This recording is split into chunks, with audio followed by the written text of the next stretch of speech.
Hey. Hey. Hey. Okay, my next door neighbor governor. actually. That's how he says hello to people, and he's really he's like one of the loudest volume people, like normal talkers I've ever met. It? And from like across the street, he'll be like, "Hey!" I love it. It's so Incredible. good. It's gonna be so embarrassing when he's like an avid listener of the podcast. Oh, hey, I'm not saying anything negative about it. It's just amazing. Fine, I'll say something negative about it. You suck, Steve. Aaron hates it when you do that. Steve is the worst. Hey, everybody, welcome to the Forecast, a bi-weekly podcast. Wait a second, is that how I start this? No, it's not. Yeah. Welcome back to the Forecast, episode 146. The Forecast is a bi-weekly podcast streamed on Thursdays and released on YouTube and podcast on Fridays. We're a community of people who love exploring and discussing all kinds of things from video games and board games to film and TV to our everyday life experiences. If you'd like to know more about what we do, you can follow us at facebook.com/TheHorizonFB, or you can come hang out in our Discord channel, or you can check out our website, WeTheHorizon.com. We have a ton of original content for you to browse through there. Additionally, everything we talk about is in our cast notes, which is pushed out to whatever podcasting app you are using. I am Aaron, joined by a couple additional peeps, counterclockwise. Alex. Hello, Governor. Care for a cup of tea out of this I definitely authentic British Oregon blue cafe mug? Do you have clockwise Alex over there? Yeah, sorry. Chad. Hello, Governor. Oh, God. All right, everybody's trying this out today. Owen. Hello, guys, gals, and non-binary pals. That's the wrong saying, Owen. It's hello, governor. Freaking it. Jake.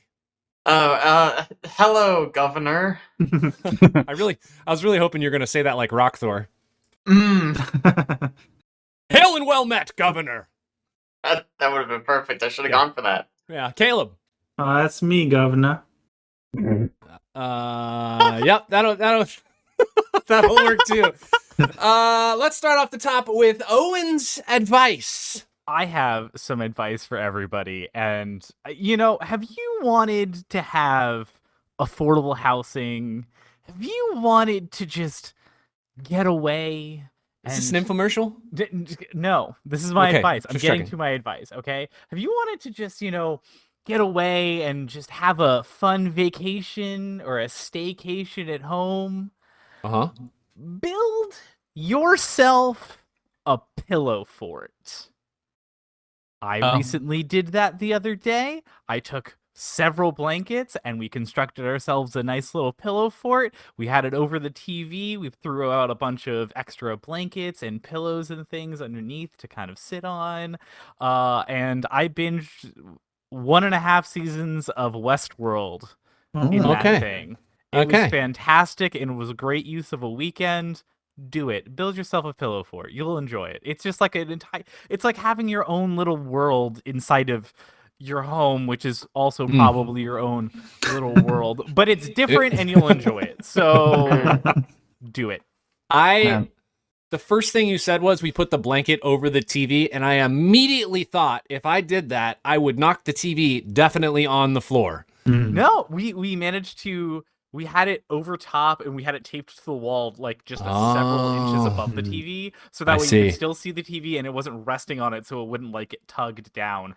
We also used a calyx and 2 chairs stacked on top of each other, and some clothespins, because we clothespinned several sheets together to make one big sheet. What kind of tape did you use? Most people can't stick tape to their walls and what? Tape. Yeah, you're telling me. Scotch blue painter's tape. Yeah. Held a sheet to the wall. Do you 1.5 seasons of Westworld? Oh yeah. Do you want me to send you the video of the construction of this? Because I took a lot of pictures and videos so I can do it again next year. Because it was very well done. This is going to be on our DIY segment of our channel. Perfect. Send it to me. That'd be great. WHY. I'll send it over. Yeah. Oh, that's good. Say next year, like this is now an annual thing. No, okay. So Allison requests for her birthday that I make a pillow fort for her birthday every year. So last year it was not this good. The year before that it was literally like one blanket on top of some chairs. This year we went all out, and I think we can do better. next year. So like next year, the Pillow Fort game is gonna be top notch, man. Like it was a good time. It was really nice to be able to just like take my Switch and just like go into the Pillow Fort. I had it big enough that you could actually crouch in and walk around. It wasn't like you had to crawl into the Pillow Fort or anything like that. Like there was room. We had room in there that two people could lay around comfortably. Couple That years sounds- from now, you just got like a mini fridge in there. You got like a microwave, Yeah. a hot plate. I already had a space for a mini fridge, but I didn't have a mini fridge, A, or B, think to put one there yet. You become a full-on Pillow Fort influencer. All your socials are Pillow Forted up. Yeah. You get to the point where all of your expendable income is just set up for the Us. year to make sure that you can fund for your Pillow Fort one time a year, and you're like saving pennies here and there. Oh, Anybody watch Community? Yes. Mhm. I have a Mhm. couple Pillow Fort episodes. Mhm. Some of the greatest episodes from that entire show is the They Pillow Fort turn- episodes. Like the whole college into a giant Pillow Fort. Were you team pillow or team sheets? I don't remember who's on what team, so Wait, you can't just say. gotta remember what team you're on. Yeah, that's the important bit. Now, are you guys team wheels or team doors? Oh, obviously I am team wheels. I think Obviously, let me think there about are this one, more am I? wheels than doors. I 100% believe this. Wheels is actually the a very conversation. it's the very obvious answer. Hmm. And I the fact that think- there are doors people baffles me. I think the doors people are honestly trolls. Oh, got him. The problem is that a wheel can be so many things. There's no Mhm. clarification. It's open-ended, guys. It's such a broad definition. Also, people started bringing up things like Lego's like the largest manufacturer of tires in the world, apparently. Yeah. Like they make like an insane number per year. Also, there's like so many billions of Hot Wheels in the world I was thinking about Hot Wheels. Mm. That takes up a lot. that all have four wheels. And also, most of the doors on Hot Wheel cars are not real doors. They're just Yeah, like you can use painted. them. So those don't count. This is really not even a debate. Oh my Yeah, gosh. it's wheel. true. It's true. Also, ships have wheels. Ships have fucking wheels. I'm so Okay. tired. They don't have doors. They got wheels. So Hey, you know, there's think about all usually the a boats. captain's door. There's some people that are like, Shit, there are windows should doors count and as cabins. doors. No. I And should And have I'm started like, this. That's I'm not like, sure, count windows. I don't care. We'll still win. I shouldn't have started us down this road. You know, let me take us back to Community, and There's I'll like- say, oh my gosh, he's still going. In He's the still gotta going. wheel it car, in. just in the Wheel it car, in. because everybody keeps on focusing on Wheel cars. it in. If there's like a 4-door vehicle, and you count the trunk as a door for some reason, and you count Trunks the hood are as a not door for doors. some reason, and you count Trunks the are glove trunks. box as a door for some reason, and you You count the won't. center console as a door for some You reason, don't. what is happening? You don't do there's any of still those more things. wheels. There's I wheels don't- in like the engine. There's wheels in like the assembly my for God. your There are seatbelt. wheels. There's wheels in like the window assembly. Listen, I guess at wrong the it's end of the everywhere. day, I Are believe gears that door wheels? people just don't live in Gears are reality. wheels. Yeah, here's the thing. Everybody needs to go research this topic and decide No one if they're a No team research wheels required. No one or needs team this. doors. No, just go What is the research it. research? I don't Like, know. what- Go research. What I'm trying to The say is back definition to of wheel and the Community. definition of door. Back to Community, though. I was going to mention this because we were talking about the Pillow Forts. Did you guys know that they took 3 seasons to set up a Beetlejuice joke in Community? Because they I said actually did Beetlejuice know once in season 1, once in season 2, and I think once in season 4. And the third time they say it, he cameos in the back for like a brief Wonderful. second. Wow. Wow. Super Yep. cool. Super cool. Let's move on to what you've been playing lately. Who wants to start this week? Because multiple people have basically only been playing one thing. Here, I'll go first. Pass. Okay. I know Okay. what I want to talk about. All right. Mhm. All right. Alex? Yeah, I pass. Pass. All right. Okay, cool. I'll go next. Yeah, pass. Pass. Mm, Good. mhm. How about Chad? Yeah, so there's this game that's been out. It's really new actually. It's called Fortnite. Interesting. Sounds cool. What's it about? They've actually been doing some interesting. I think they're running out of ideas. They're doing some interesting No. thing with the week to week. I've played this. It's like at the beginning of every like castle in Elden Ring, right? Yeah, I was about to say, I've heard it referenced a lot Yeah, lately. yeah. Makes So- sense.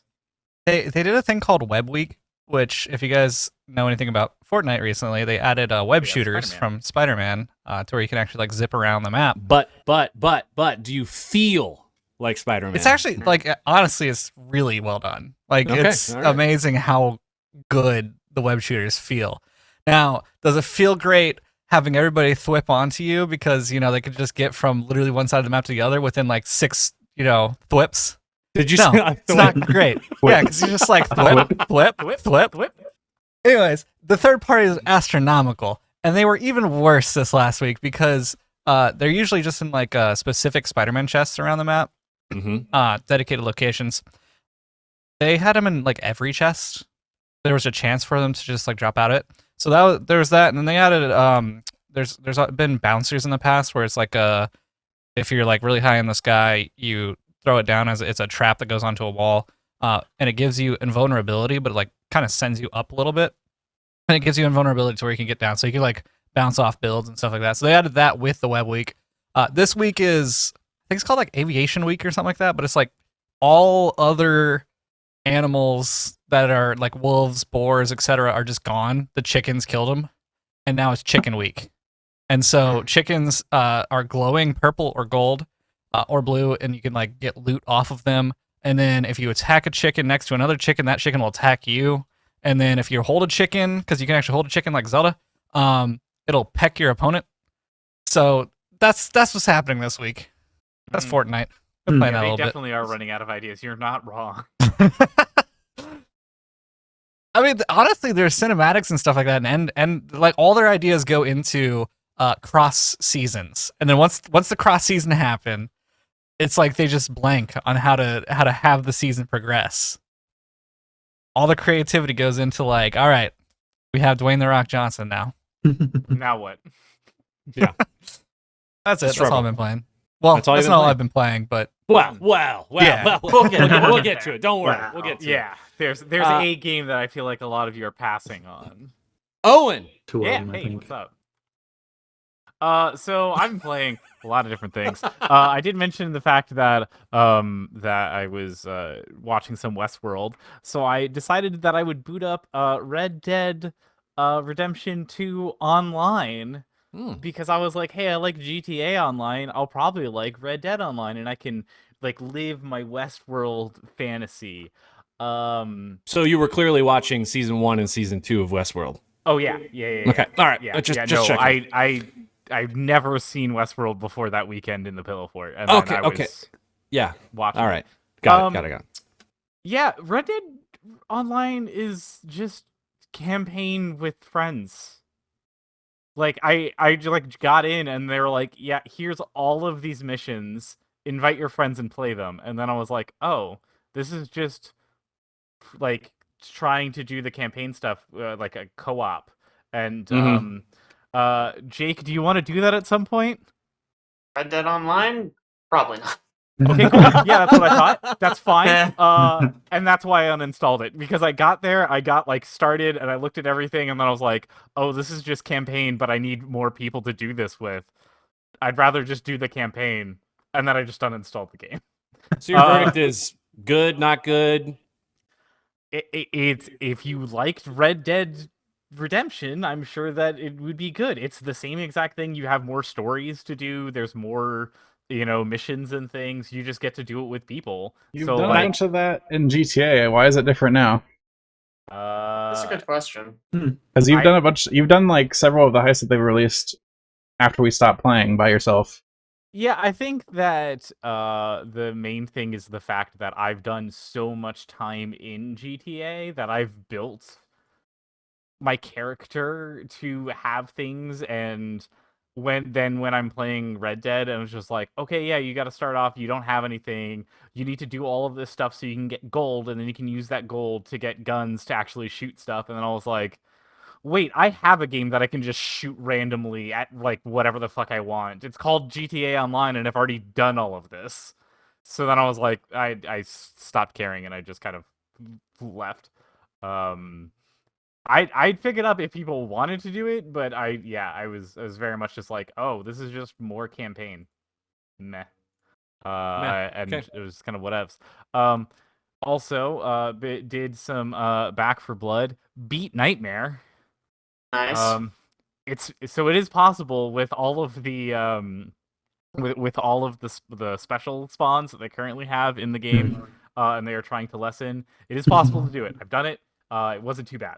I believe in our team and our group, and also as of last week, they announced that there's DLC coming to the game, which I was very excited to hear about. The DLC stuff is apparently going to be there are 7 quote-unquote dungeons, which are underground labyrinths that you can go through with your friends. There are new specials specifically for those. Wow. One of which seems to drop like landmines or something that you'll have to watch out for.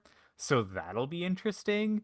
But that seems to be the new content. There's also new cleaners to play as. And the thing that I liked most about it is they said, hey, you can do any of this stuff. It's all available to people as long as you're in a party with someone who has bought the DLC. And so I was like, oh, that's really fucking cool, because I bought the season pass thing because I bought like the special edition because I wanted to play it a couple days early. And so then I was like, oh, cool. That means for our entire play group, just invite me and you can play any of that stuff and we can play it together. And I was like, that's cool. I like That this. is cool. This is That's a very great nice. way of being way to able to do it. save $15 for each person or whatever the fuck it's actually going to retail for. So I thought that was kind of neat. And is They're all of doing- that is all of that DLC going to be in one drop, or are they dropping each dungeon separately? That's all one drop. That's all happening cool. on April 12th. You get all 7 dungeons. You get all of the new specials. You get the new cleaners. There's also 4 new weapons and a bunch of new cosmetics. But the main thing they tried to stress is there are no microtransactions. Like, if you bought the season pass thing or the DLC, you get all of that stuff, Nice. or your friends can play with all of that stuff. So I was like, that's cool. I like this. This is a very neat way. They of do Nice. dungeons now. Imagine they do raids later. 8 I players, like complex mechanics. Well, that is a thing that some people have already thought about because of the fact that when it first came out, there were some server issues and you could actually get 8 people into one game. And so some people were like, wait, what if that was just the framework for them to do like an 8-person crossover thing later? And so I think that might be a thing that happens, that they do something of that nature. It's no 12-person Left 4 Dead 2. That's all I gotta say. Yeah. but there might be some of that in the future, so that would be kind of cool. Cool. They've talked about having free updates too. Is all of that stuff you talked about in the paid DLC, or some of that in the free update stuff? All of that is in the paid DLC. Okay. Yeah. All of that stuff they've explicitly said is part of the, I forget the name of it. It's tunnels and something of the paid DLC. So that was kind of nice, and I was like, okay, cool. There are new cards that they said that are coming out. They haven't announced what they are, but there are new cards, and all of that is free DLC. And Yeah, they did. of course, They did add the burn cards for free already. Yeah, Yeah, they added that's the burn true. cards. There's new cards that they said that they're coming out with, and they also, oh gosh, where was I just going with this? They also mentioned the fact that, hold on, let me make sure I got it right. Right, the new difficulty has been announced. So there's a new difficulty that is going to be harder than Nightmare called No Hope. Okay. Oh. Sure, dude. That's- whatever.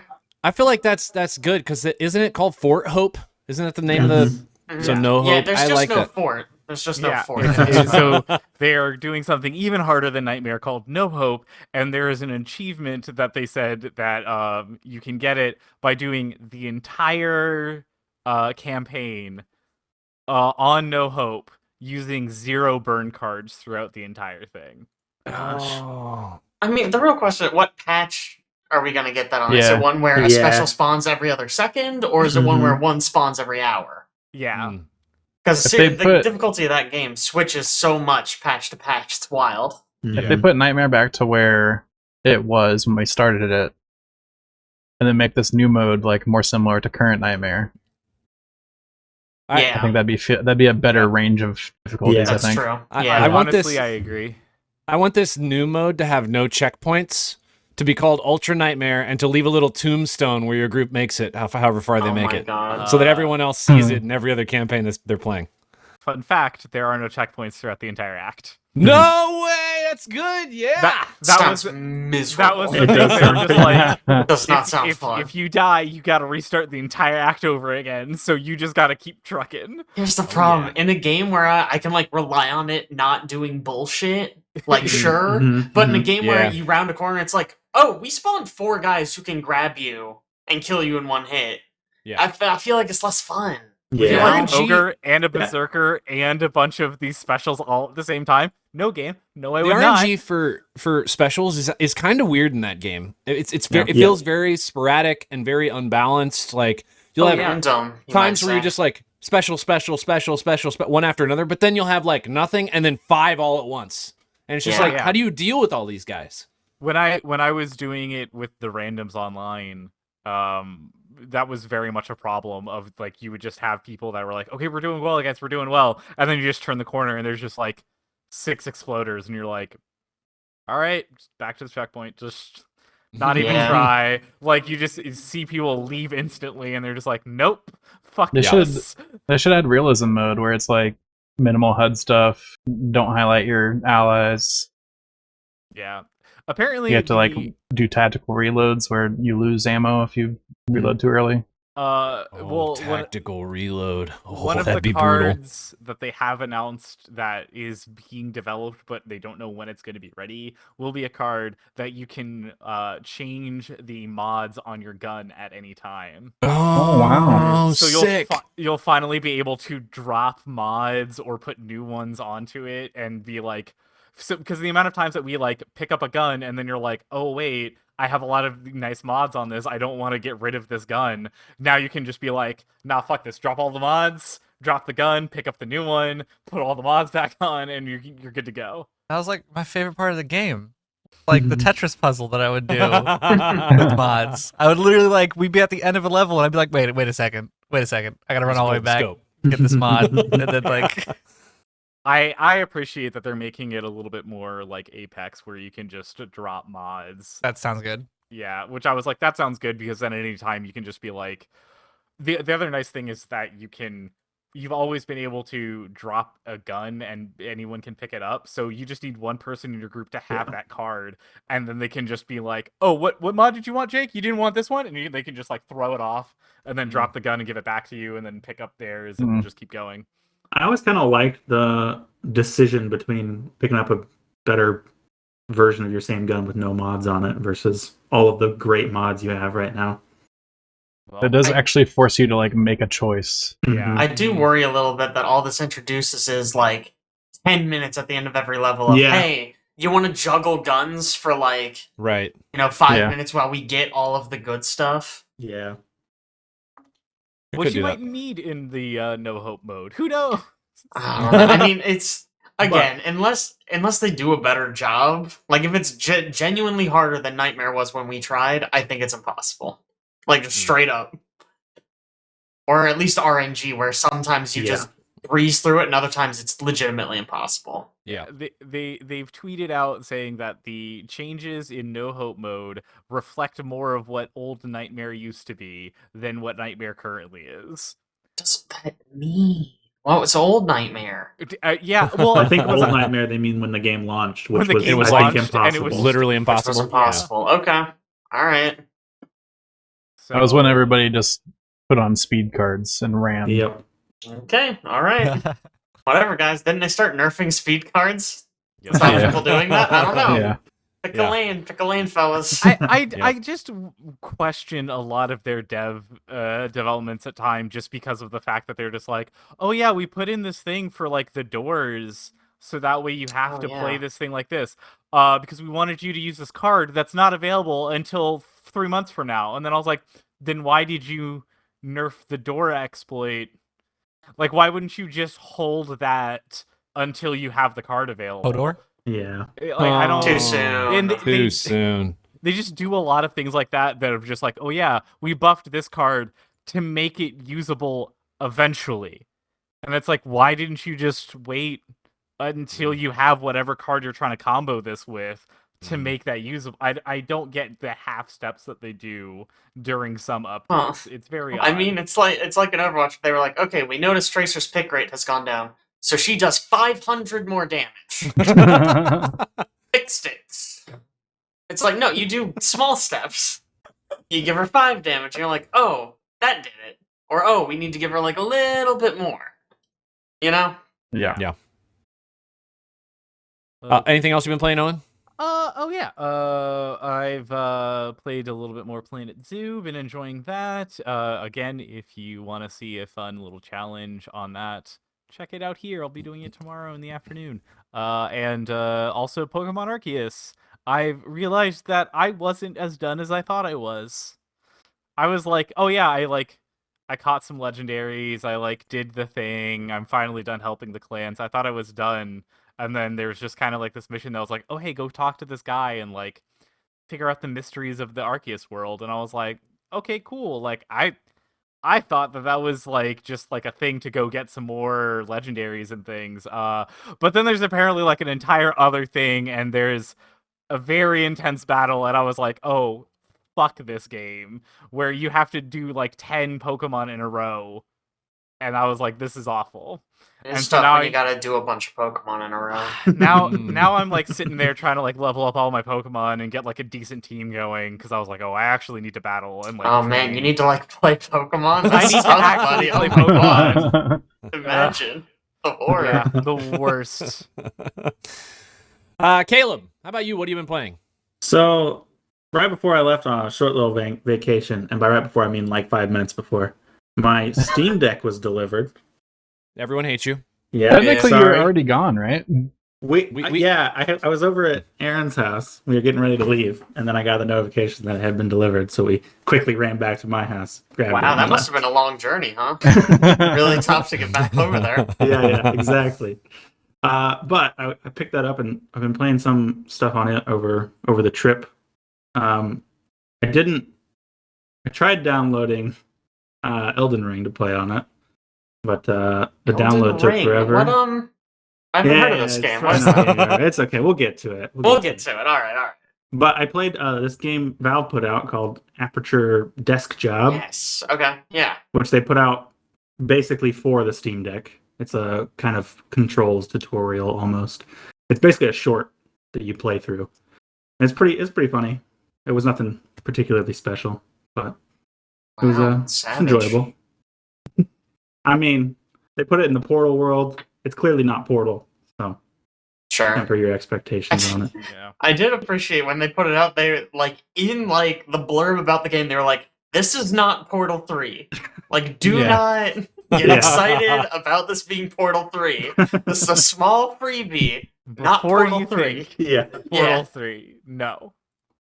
I also played a decent amount of Yoku's Island Express on it. It's a really good game to play on the go. Love Pretty that old game. at this point, yeah. It is. I had been meaning to go back and play some of it, and just when I picked up the Steam Deck, I was like, Yoku's Island Express seems good. It is a popped it on there. fantastic, fun puzzle game. It is. It's good. And the Steam I Deck, thought it was a platformer. Sorry, not to interrupt. it's Platform puzzler kind of thing, yeah. Okay, gotcha. You know pinball? It's pinball, but a Metroidvania. Oh, okay. All Do right. you know pinball? Hey, look. Yo, man, you Hey, heard about exciting. pinball? You ever heard of Wow, that pinball? look at that hair. That was some good hair color. Yeah. Do you have the Steam Deck near you, Caleb? I can go grab it if you really want me to. I really want because honestly, it blew my mind how big it is. It's big boy. That's what she said. And Man. Is that the only reason you wanted to get it? Okay. Also, just for the podcast listeners that are actually enjoying the show on Twitch or YouTube, Caitlin, my wife, just appeared and she has very pink hair. So that was the hair comment. It's very pink. I didn't have the view window open. I'm not looking at you nerds. Oh, Wait, do you wow. have your Switch for scale? I don't. Caleb! What are you doing, How many dude? What are things you do even you want from doing? me? I need Go the get your Switch for scale. PlayStation. You have my head for scale, okay? Go get You your have a big your head, that's your deceptive. Switch, Hands for scale. your PlayStation, your PC case, You got my PS5 that's sitting over there? your PS5. Just rub that Shut in. up. Damn. Here, okay. Hey, Jake, how's your PS? Oh, Yeah, yeah, right. there you Okay, go. got it. Thank you, All right. Jake. Does this where? work? Wait, Jake, a little This further does back. not work. A little No. further back, Jake. Wait, right there. Stop. A little further back. This is pretty good. Oh, that's See, perfect right there. Jake and I have roughly the same sized heads, right? So this is good. Man, for the audio only listeners, they are hating this This- segment. Yeah, yeah. So yeah, It this doesn't is Steam seem. Deck. It doesn't seem that huge. Like it's pretty Dude. big. It's pretty It's- hefty. It's significantly larger than it appeared in all of the imagery that you saw. You wouldn't want to be laying down like playing in your bed with it held over your With it head above you, yeah, it'd be for too very heavy. long. God dang, guys, please. Let's move on. Let's talk about some things in the game section. And we should probably all start with the game that we've all been playing, which is, let me check my notes. Hold on. Destiny 2, The Witch Queen. Yes. Ah, love that. Yeah. Love that queen Man. lady. She's so Is that even out? Has anyone touched that a single No, time? no. In fact, Derek is really upset because he paid $100 for it, and he's like, "No one's playing this game." Sorry, Uh-huh. Derek. It Bad came out time. at a very bad time. It did. Very bad launch window. Hey man, you want to talk about bad launch window? Horizon Forbidden West came out like a week Yeah. before Yeah. Yeah. Elden Ring yeah. dropped. I've That's heard rough, good things buddy. about all of these games. You see that donkey video? Yeah, He's like, it's that game that came out a week before Elden Ring. I mean, when he's right, he's right. Yeah. What do we want to start here? We want to talk about Elden Ring first or Lost Ark? Probably Elden Ring, I would guess. Lost Ark came out first. Lost Ark came out Okay, first. let's talk about Lost It Ark did? first. Well, just All keep right. putting it off. Gotta keep that retention rate high. Mhm. I Elden wanna Ring's hear about probably Elden the Ring. big topic anyway. Lost I Ark imagine did so. come out first. It came out like 3 It's years true. ago, so we should talk about that first. Yeah, yeah, so it yeah. cannot be anyone's game of the year. Western release was this year. That's all Yep. I'm gonna say. Doesn't matter. Western release. No, It does it was matter. It does specifically. Yes, it does. We have We rules. went over that specifically when it's released in languages we can play. Yes. Like, we couldn't have played it before. I mean, you Are- could have. yeah. You Is just this the needed to know topic of Korean. Game of the Come Year? on. Yeah, Just let's need a just real be gamer. gamer. Honestly, You could play it illegally because I actually went through the process. You have to, the way they have it in Korea, you have to Whoa, like, Did you just say you can do Oh, it yeah. illegally? I did that. yeah. Live I mean, on Here's air. how, kids. Wow, Alex. if the Koreans are gonna come get me, like, sure, I guess they can if they want to They're put that gonna much effort send in. Jimin after you. You have to Wow. like, You best believe. you basically have to like fake a Korean identity to get on their servers because you have to like provide your state like ID number to My be able to sign God. up to play. What? Yeah, because they have like a bunch of limitations for like youth and stuff like that for how much they can play video games and stuff like that. Hmm. But apparently over there, they like everybody uses fake stuff anyway to get around it, so it's not even like it matters, even if you're under 18. Oh, You're it's not weird. cheating. You're not trying. But you need a VPN and you need like to pay a service to provide you a fake identity, essentially. Wow. Jeez, and you did that. Wow. Yeah, I played. Oh my played, like, a little gosh. And it's because an I was very MMO. interested. All right, so let's actually talk about, well, two things. One, Jake, you're either really good at throwing your voice, like so good at throwing your voice you could be a ventriloquist, or your camera's frozen. I'm not certain. Ooh, But exciting.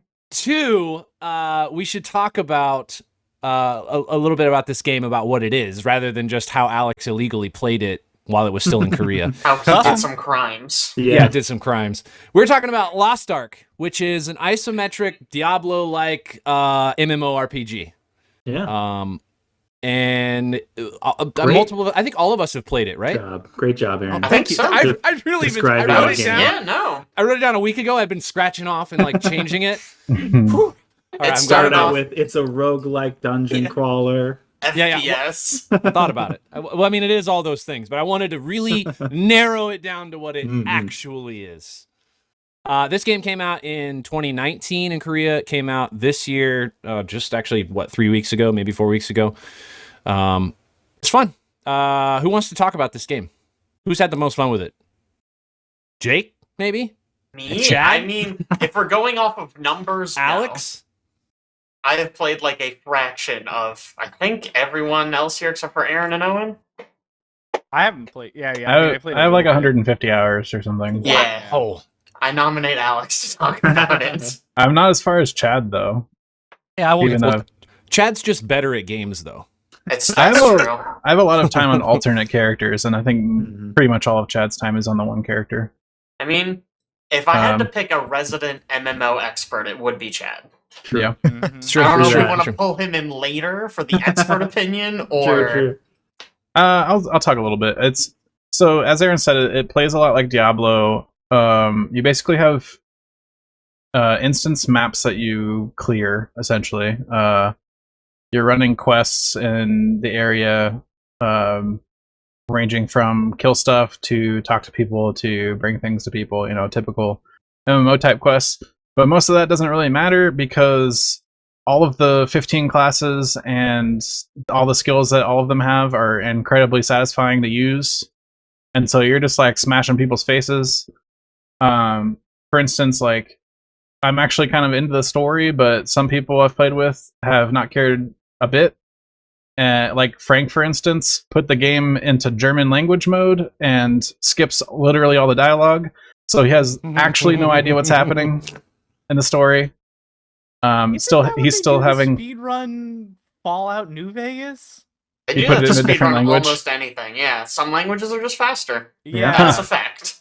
That's interesting. To be fair, the more I bet you he still know. has a decent idea what happens because when someone turns into a demon and yells, you go, "Oh, I've seen anime." Yeah, for sure. Yeah.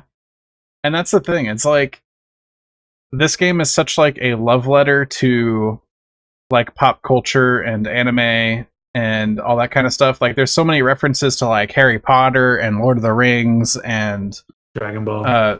Dragon Ball. Like there's an entire class that is basically a Z fighter. Like you step through stages of Super Saiyan, you have a father son Kamehameha, you have a spirit bomb.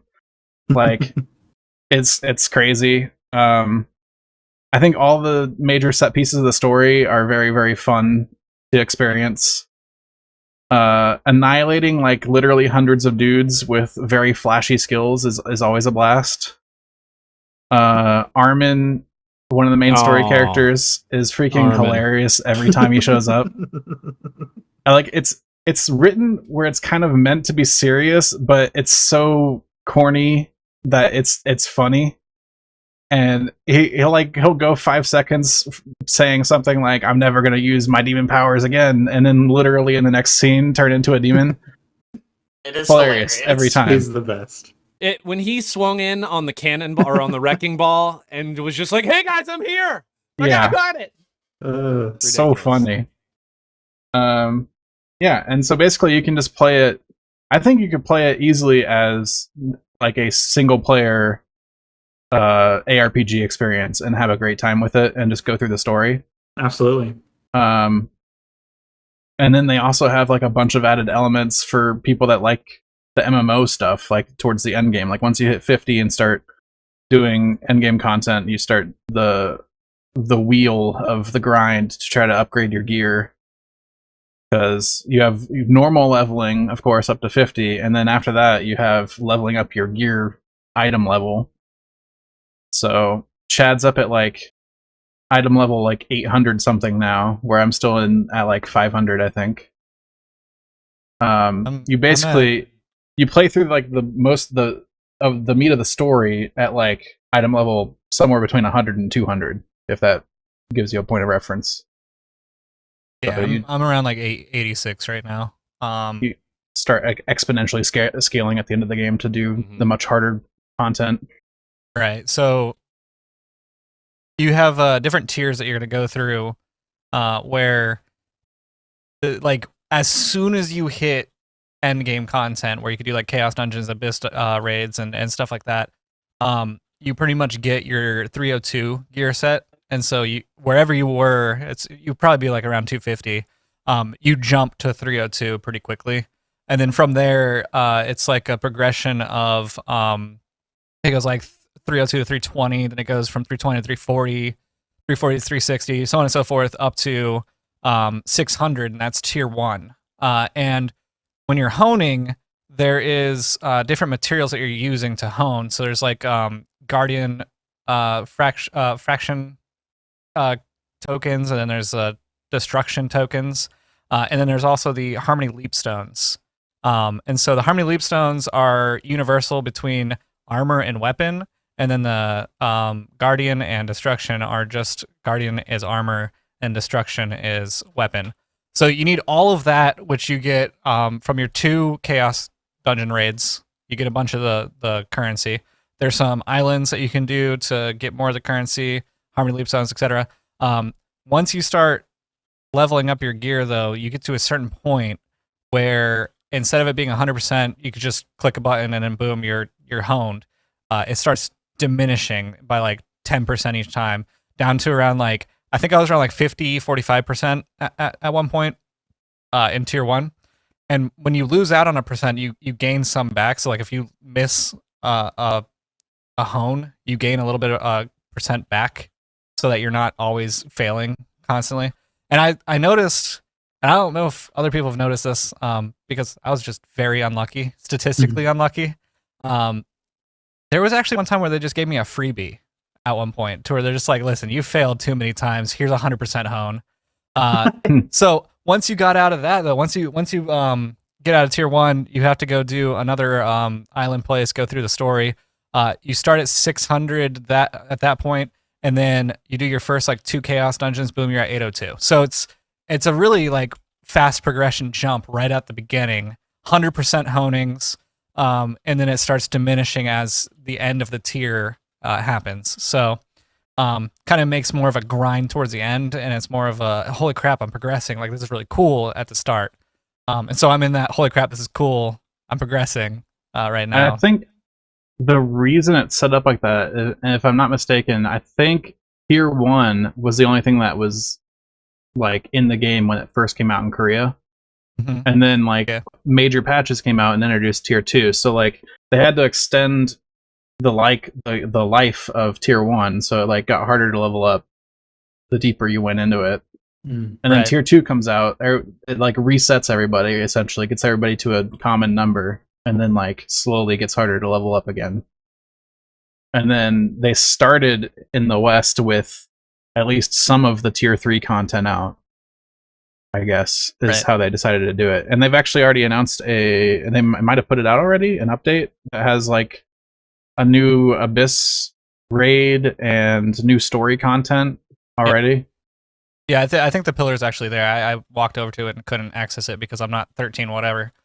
What I think is really, really cool about this game, one, going off what Alex was saying, the islands in the game were not originally out in Korea in the beginning.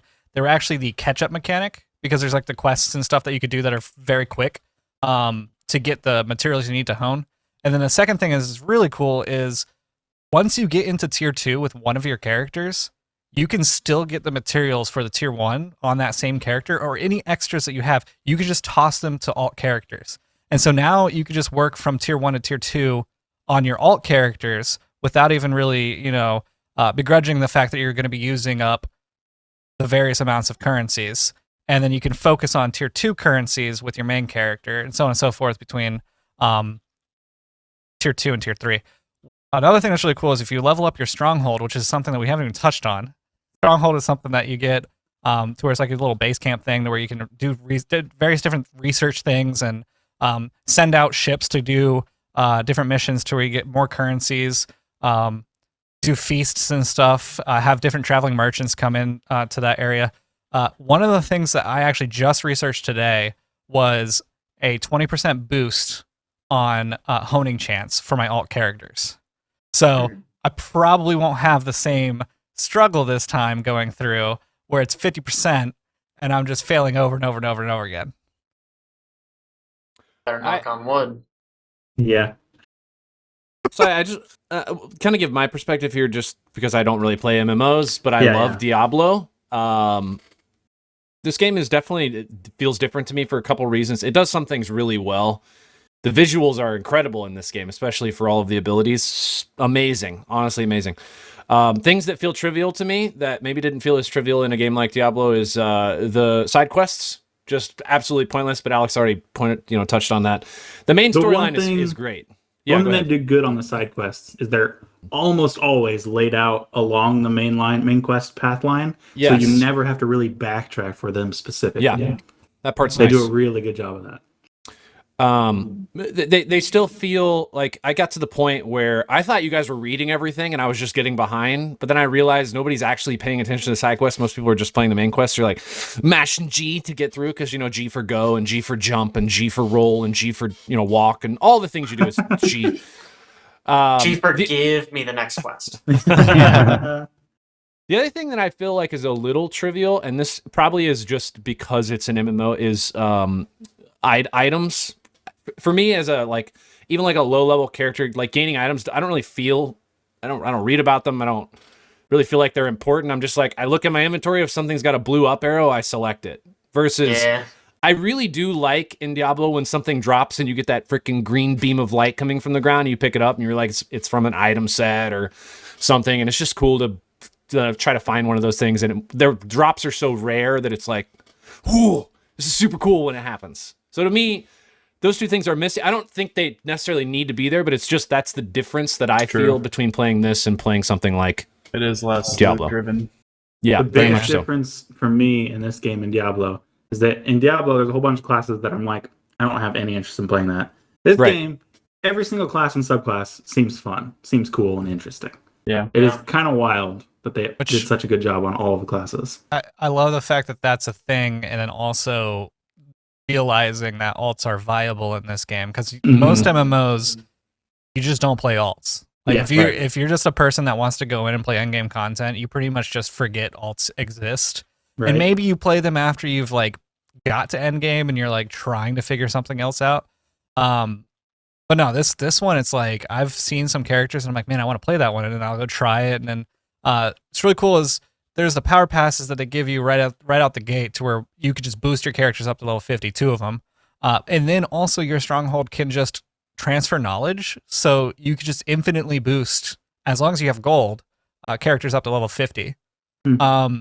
Touching on the questline stuff, there is different things like kindness, charisma, courage, all those stuff that the side quests do give you, so that they're not totally pointless, but you can skip them if you don't care about rapport or that system or anything like that.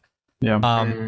I don't know that I didn't I wanted to skip them as much as I wanted to get the XP from getting them rapidly so I could move on to the next main storyline quest, because that's what I was really interested in. Yeah. Right.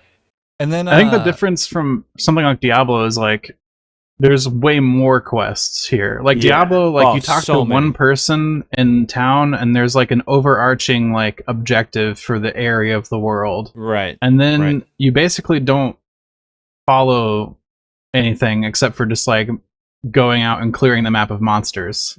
Right. And then eventually you'll hit a point and it's hey, you did the thing technically for the story that you probably forgot about. And weirdly enough, I feel like Diablo is more mindless than this game.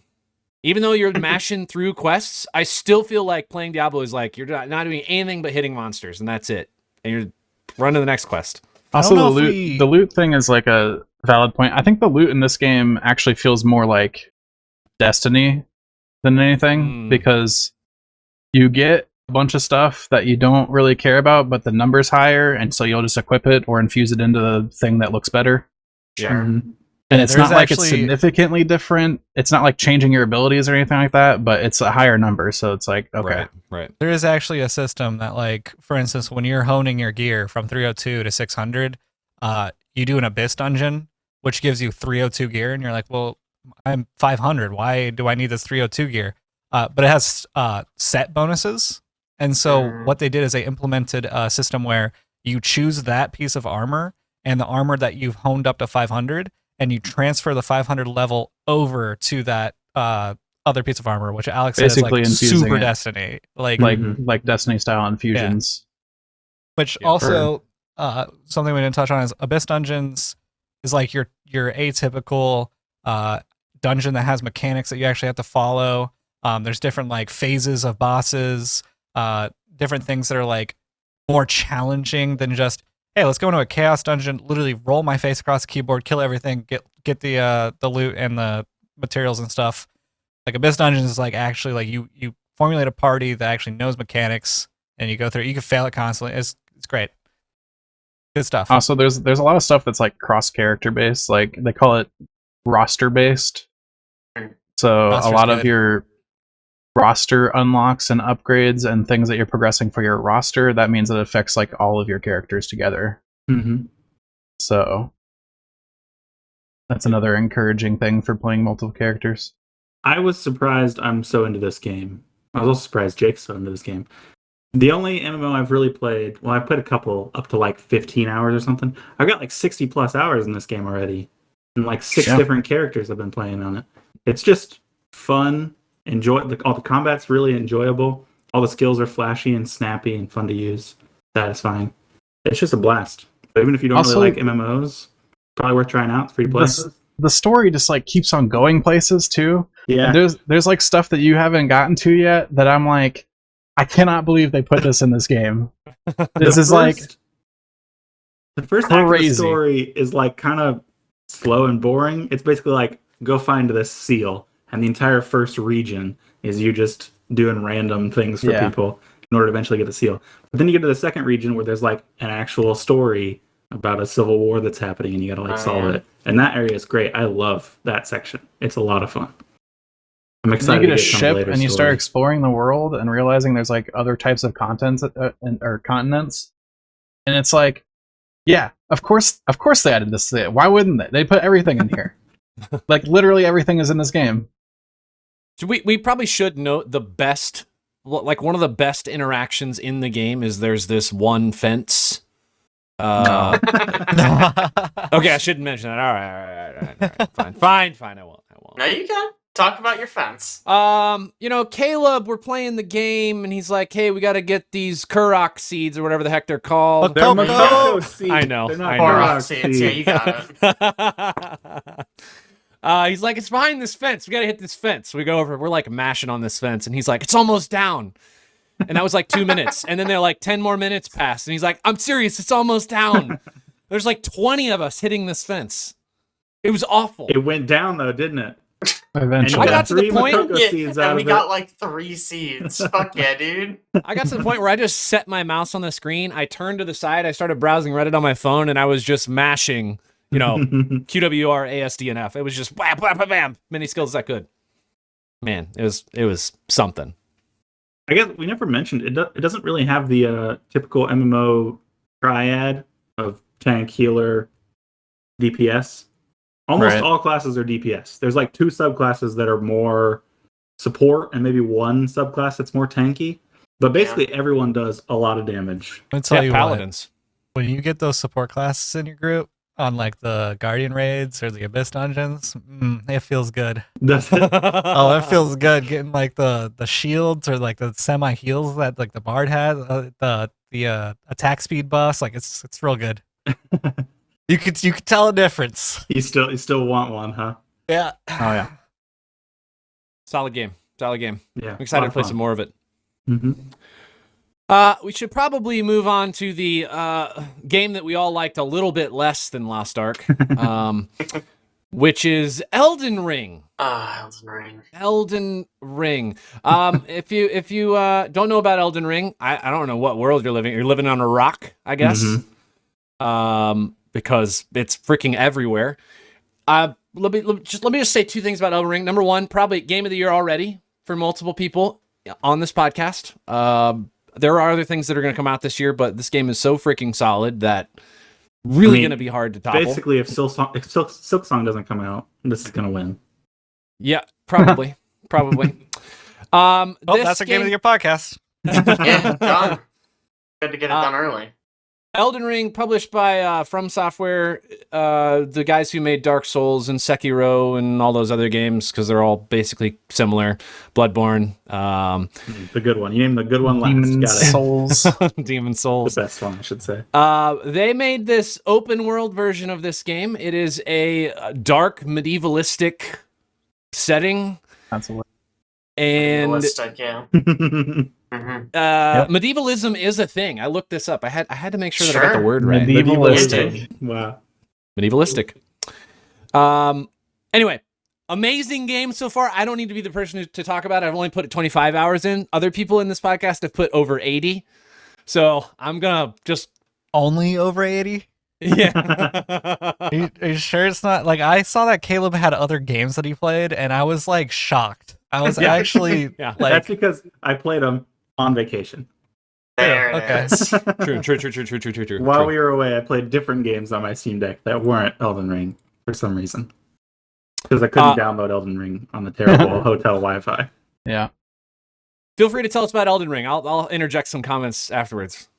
So I was a little hesitant about Elden Ring when they first announced it because the Dark Souls games are kind of known for their crazy good level design and things, and I didn't feel like a lot of that would really work well in an open world game.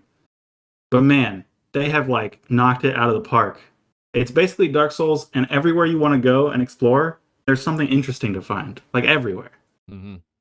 And it doesn't have the normal Dark Souls issue of this boss is my only way forward, so I need to just beat my head against this wall until I beat him somehow. It has, you run up against that boss and you die to him a few times and you're like, you know what? I'm just going to leave for a while, go somewhere else, start fighting a bunch of things, level up, and eventually I'll come back and I'll like destroy that boss, no problem. Yeah. Man, the game is like incredibly good, and I don't want to say like something negative right off, but based on what you just said, I have had a couple instances where I go like get ready to do a boss fight, and I'm like, yeah, but then I realize like I probably should have found this guy way earlier, and he's like super easy at this point, and you just like 3-shot him or something. Yeah, there is occasionally the downside of like not seeing all the cool boss mechanics because you just kill him too fast. Yeah. That can be a problem. I think that more boils into how you approach the game. Like I was playing earlier and Alex walked by me as he's going to do laundry and he's looking at I've only played 26 hours this game. He's played 47 hours and he's like, where are you at? I have never been to this part of the map. Yeah. And to me, that means our pacing is different and our approach maybe is different because for me, when I started this game, did anybody else pick Wretch or did everybody pick a class? No. Okay, everyone picks like a real class. All right, for people who haven't played this game, you basically get a character selection at the very beginning. Most of the classes start at like, I don't know, level 10 and up or something, and they have different abilities and different starting items. Or you can play as the Wretch, which starts with basically a club, no clothes, run around naked, basically, little level towel wrapped around the waist. Level 1, yeah. Different approaches to the game, and so. For me, like, I've just been pumping stuff into strength, so I'm just beating people to death with a giant axe. And so I'm like, my goal is I'm following basically the main storyline, at least attempting to, without really doing a ton of side stuff. But you can kind of really do it however you want. And so I'm getting beat up by bosses versus you're dominating bosses in a couple hits. Yeah, but the bosses that I'm talking about are probably still things that you could go find at this point and you would kill them in like one shot. Maybe.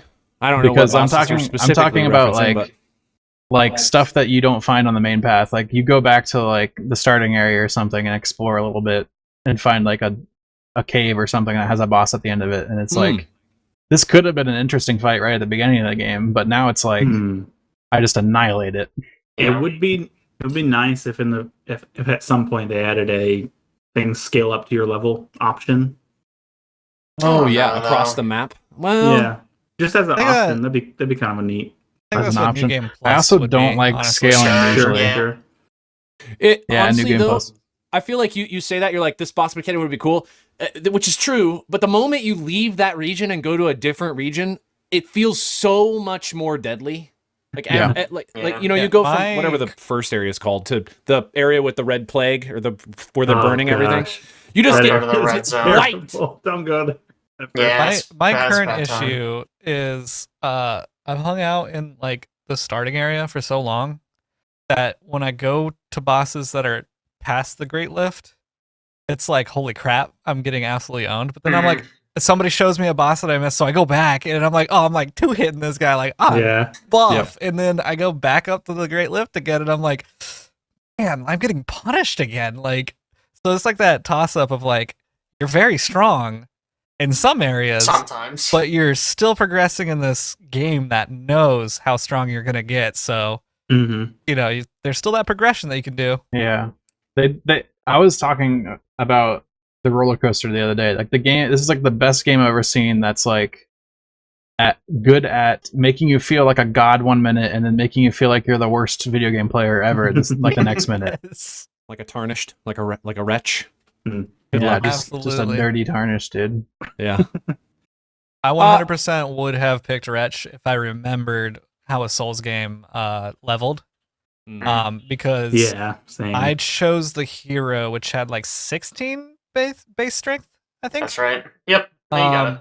Yeah, so I was like, oh, okay, I want to go strength anyway, so like I'll just choose this one.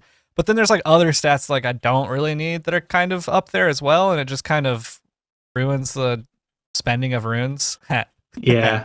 And you eventually unlock a respec, but you can't respec past the starting class you picked. Ugh. So I can respec everything to 10 on the Wretch? Yeah. Yep. Yes! Wretch is a good class. It's pretty far in. Yeah. To be fair, don't get super excited. I think I fought that boss 50 hours in. Yeah. Okay. All right. Probably could have done it like 30 hours in, but still. True. There's so much in the game. Yeah. So much.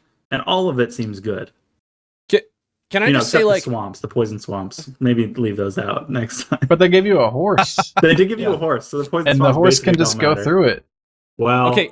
There are a few sections where there's like poison swamps or like poison swamps where you don't get the horse, and that is that sounds horrible. I'd like to maybe break this down into like a couple different sections. Like if somebody specifically wants to talk about some mechanics that like this game does very well, that would be great. I would like to talk a little bit about the story elements of this game. For me, and I'll just start. Somebody can think about what they want to talk about mechanics wise, but story wise for me, this game is, first of all, it's beautiful. Everywhere you look, every perspective, every view, every landscape is wildly different. That's art direction, Aaron, not story. I'm sorry, story elements, the whole package of that. I'm sorry. It's a beautiful game. The story elements and the development of characters, the way that they designed the characters, the way they designed, for instance, Godric, his character model is just wild looking, and the lore behind him is super unique. It all feels, you know how like sometimes you play a game and some element of that game feels like it's pulled out of something else, and like they just plucked it in there. They're like, oh, this is a cool theme we really like. We want to put it in this story, but there's not really a good place. We'll just put it in here and just make it fit. This game does not feel like that at all whatsoever at any point. Every element of it, every design choice that they made in terms of like what the guards are wearing, or the torch lighting, or the verticality of the game. It feels intertwined. It feels interconnected. It feels very much just like the whole story was planned from the ground up, instead of plugging things into a level design or plugging a level into developing characters. I also really just like the voice lines in this game. Their accents are, I love it. I love the way they say tarnished. I'm actually like constantly surprised how good the voice acting is, considering it's like a Japanese developer. Yeah. I get surprised by how good just the environmental storytelling is. Like you just walk up and you look at some stuff and you can tell what happened in the past there. Yeah. What's going on. It's just cool. I mean, that's always been Souls' biggest strength. True. Like the whole Souls genre, that's like their bread and butter. Yeah. Yeah, the lore is like incredibly deep in the Souls. A lot of like the story stuff or the character stuff, you could probably just skip it. Oh. Like they build it in such a way that you have to actively seek it out, I think. Yeah. That is, yes, I will agree to that. There are elements that I seek out, but there are elements that I do not touch in this game. I craft nothing. I use no spirits. I don't do any magic. I don't care about any of that, really. I mean, maybe I will at some point, but for me, it's like, I want to carry a big axe. I want to run around. I want to meet all these people. I want to learn the lore of the world, and I want to murder things. And that's it. The breadth of possible ways you can play the game makes it like, so you could probably replay it and have like a completely different experience, like a dozen times over. Yeah. Be like purely a absolutely. mage and just go cast spells everywhere. Yeah. And not just in gameplay, but in various story elements, depending on where you head first, which way you want to travel. Sure. Yeah. Yep.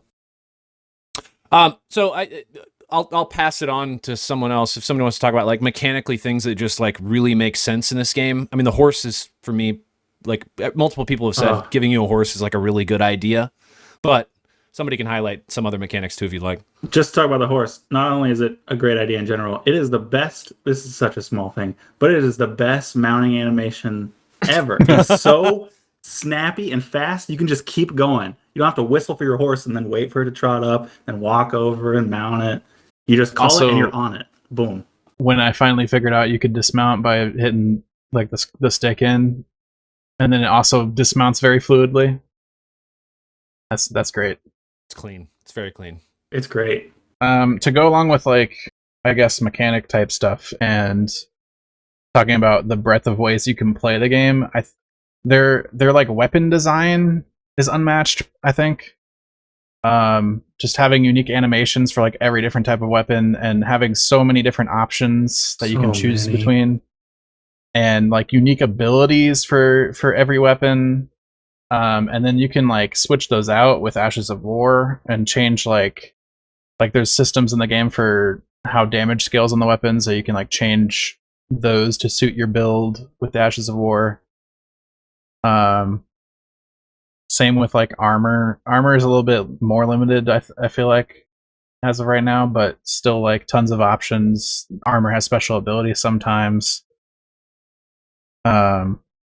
Constantly just changing, and also just like the look of your character can be so vastly different. Like every time I see Chad or somebody else playing, their character looks so wildly different from what my character looks like. It's crazy. Caleb's character has no clothes, no armor. I've been wearing clothes for a while now. What? Actually. Yeah. Turns out that item doesn't give me as much as I had hoped it would. Oh, okay. Yeah, it turns out it gives me about twice as much as it gives Caleb. So, Yeah. whoops. Unsure why that is, but Yeah, unclear. The I'm just character gonna assume it's because I'm better. Yeah, probably. It isn't even related to like the character creation, because you basically never see, as long as you're like using armor, you like never see yourself. You see your face sometimes, but that's really sometimes, occasionally. That's the Sometimes secret. Don't I wear forget them. I forget that I picked a girl. Every once in a while, like I see my character's face, I'm like, oh, what? Oh, yeah, that's right. I totally forgot that. And I put like this weird tattoo thing on her forehead. It's cool. Mm-hmm. Yeah, Man. Incredible. That's something you don't forget in Lost Ark, because it's very obvious all the time. Yes. Yeah. Pretty much in Dark Souls, I standardized my build to strength, biggest sword, biggest shield, and that was pretty much it. And like I made sure that I had enough like endurance to carry all that and still not fat roll. Mm-hmm. And I was always kind of like a little depressed because I wasn't able to use like any of the magic, because obviously I went strength. In this game, it's really cool because you can go that strength build, but then your swords could have the Ash of War that has some magic on it, to where you could like, you know, walk that line of I'm a big macho, let me just, you know, not even think and just smash bosses' heads in, with also, hey, I have this like intelligence thing going on here, which is kind of weird. It's really cool. Also switching to like the bloodthirst weapon or whatever that thing is, that thing's nuts, and I constantly use it to try to kill bosses because it's just so good to like cast that bleed on the boss and just get that real big burst of damage. Yeah, blood loss feels so good, dude. And like I started like going more two-hand. I got the parry dagger, which was really cool. Surprised Alex a couple times by, you know, parrying some things. He's just very shocked that I can parry stuff. I was parrying I hate in this game, actually. Man, I wish they went the Bloodborne route where it's like not impossible. And also a gun. I'd take a gun. I do like let's do it. Man, a gun in this game, it would feel weird.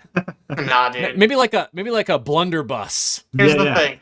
Bloodborne guns don't do damage, they parry. Yeah.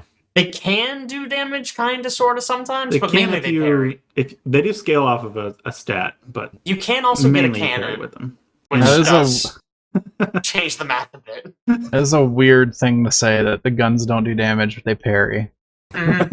So They do weird. damage. It's just not much usually. Not much. Unless you're building the stat for them. For those of you who played like a lot of the other From Software games, boss design in this game, does it feel like equivalent to what they've done in the past? Better, different? I'd say it's about on par. Yeah, About on par. I think they're like the best in the biz when it comes to that kind of stuff. Right. So saying it's on par with their other work means it's like the best in the entire industry. Yeah. Right. But yeah. I may be misremembering, but I was talking to Caleb about this when I was like struggling with my strength build because of how slow you like move the sword. A lot of the bosses seem a little bit more fast paced in this. I haven't played Sekiro or Bloodborne. Played a little bit of Bloodborne, but I'm basing this more so off of just Dark Souls 1 through 3. It seemed like you could pretty comfortably use slow weapons in Dark Souls 1 through 3, and everything was pretty much like hit, okay, I can hit the boss now. Hit, okay, I can hit the boss now. And this one is like, okay, you're on your like 9th chain attack, and I've dodged like 20 times. My stamina bar is gone. How am I supposed to hit you with my giant sword? Even as a Dex character, I have trouble getting hits in sometimes, depending on the boss. I mean, if you just look at, like, Dark Souls 3 is way faster than Dark Souls 1. Yeah. And doubly as much fast as Dark Souls 2. So I think this has kind of continued that. I think you're right. It does lean more towards being faster. Bloodborne's even faster, right? I mean, yes. What you guys have told me. Bloodborne doesn't... Most of its heaviest weapons can just turn into a lighter weapon. Yeah. So it's kind of not a big deal. Yeah, I know I have a few times been fighting somebody, and then Caleb's bit like, oh yeah, that guy's like basically a Bloodborne boss. And I don't have the reference for that, but it's like, it seems like they're taking elements from all those Dude, I have games. A list of things they've stolen from each game. Yeah. Literally, like, as someone who's played almost all of the From Software games, it just feels like they took all of their best ideas and were like, oh yeah, just put this in there too. Yeah. They're missing like a couple from Bloodborne that I really want. Is But that otherwise, so different? they got like all of them. But Does that butt up against what I was saying about how nothing feels like it's implanted in this world, though? Or did they just take it and adapt it so well from what they did before and just put it in the lore and be like, here's the mechanics, here's the... It's not so much like lore type stuff. Like, it feels very Soulsy still in terms of lore, but I'm talking more like mechanical stuff that has just worked before. So, like, Dark Souls 1 went more into the open world, and this is obviously, like, 100 times bigger than that, but it's the same kind of idea where you're, like, exploring. Dark Souls 2 let you just dual wield any two weapons. This is obviously a little more limited, but it just works. They took that idea from Dark Souls 2, it's in there. The idea of using an item to open up optional areas, that's from Dark Souls 2 as well. You know, from Bloodborne, you've got those kind of like mini dungeons, and the invasion mechanic is taken from Bloodborne as well, where you can't get invaded unless you already have a friend.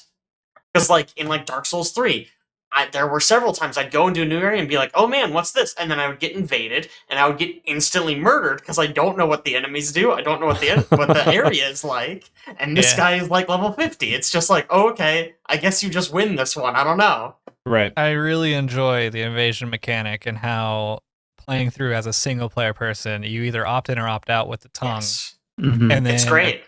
And then when you're in co-op, it's just like, you're about to get punished because you should be playing this in solo. Right. But, you know, even when you do get invaded, you always have a friend. So if you're just like, I don't want to get invaded ever, but you still need a friend, it's at least a 2-on-1. One thing that Bloodborne did that I'm hoping they put in this game, but I haven't seen it yet, is in Bloodborne, it was the PvPs like you said, but there's a section where there's a character who rings a bell, and they can call in invaders even if you're still solo. But it's just like one small section of the game, and it adds like a ton of tension to it. Well, there's a oh, I know exactly what you're talking about. But okay, it's not quite like that. I was thinking, Chad mentioned this a little bit. There's like a tongue you can activate. It basically says, hey, invade me, please. I would like to do an invasion right now. Yeah. No, not quite like that. Not quite the same, yeah. I've dabbled in the invasion stuff. I actually was hard stuck for a while invading people because I got the infinite invade item, and there is no balance to the PvP. You either get one shot, you have a fair fight, or you're one-shotting somebody. Like it is hilarious how unbalanced the PvP is. That is weird. Unless you That's show not what I up, would expect. you show up and both of you have tower shields with long pikes and like a ton of armor. Just going. I think it's I'm gonna butcher this name because I forget what it is. It's the Sword of Fire and Night or something like that. And that just like shoots a beam. That thing just like one hits you. Yeah. And then there's the people who have the dragon head that you don't see the dragon head until they use it.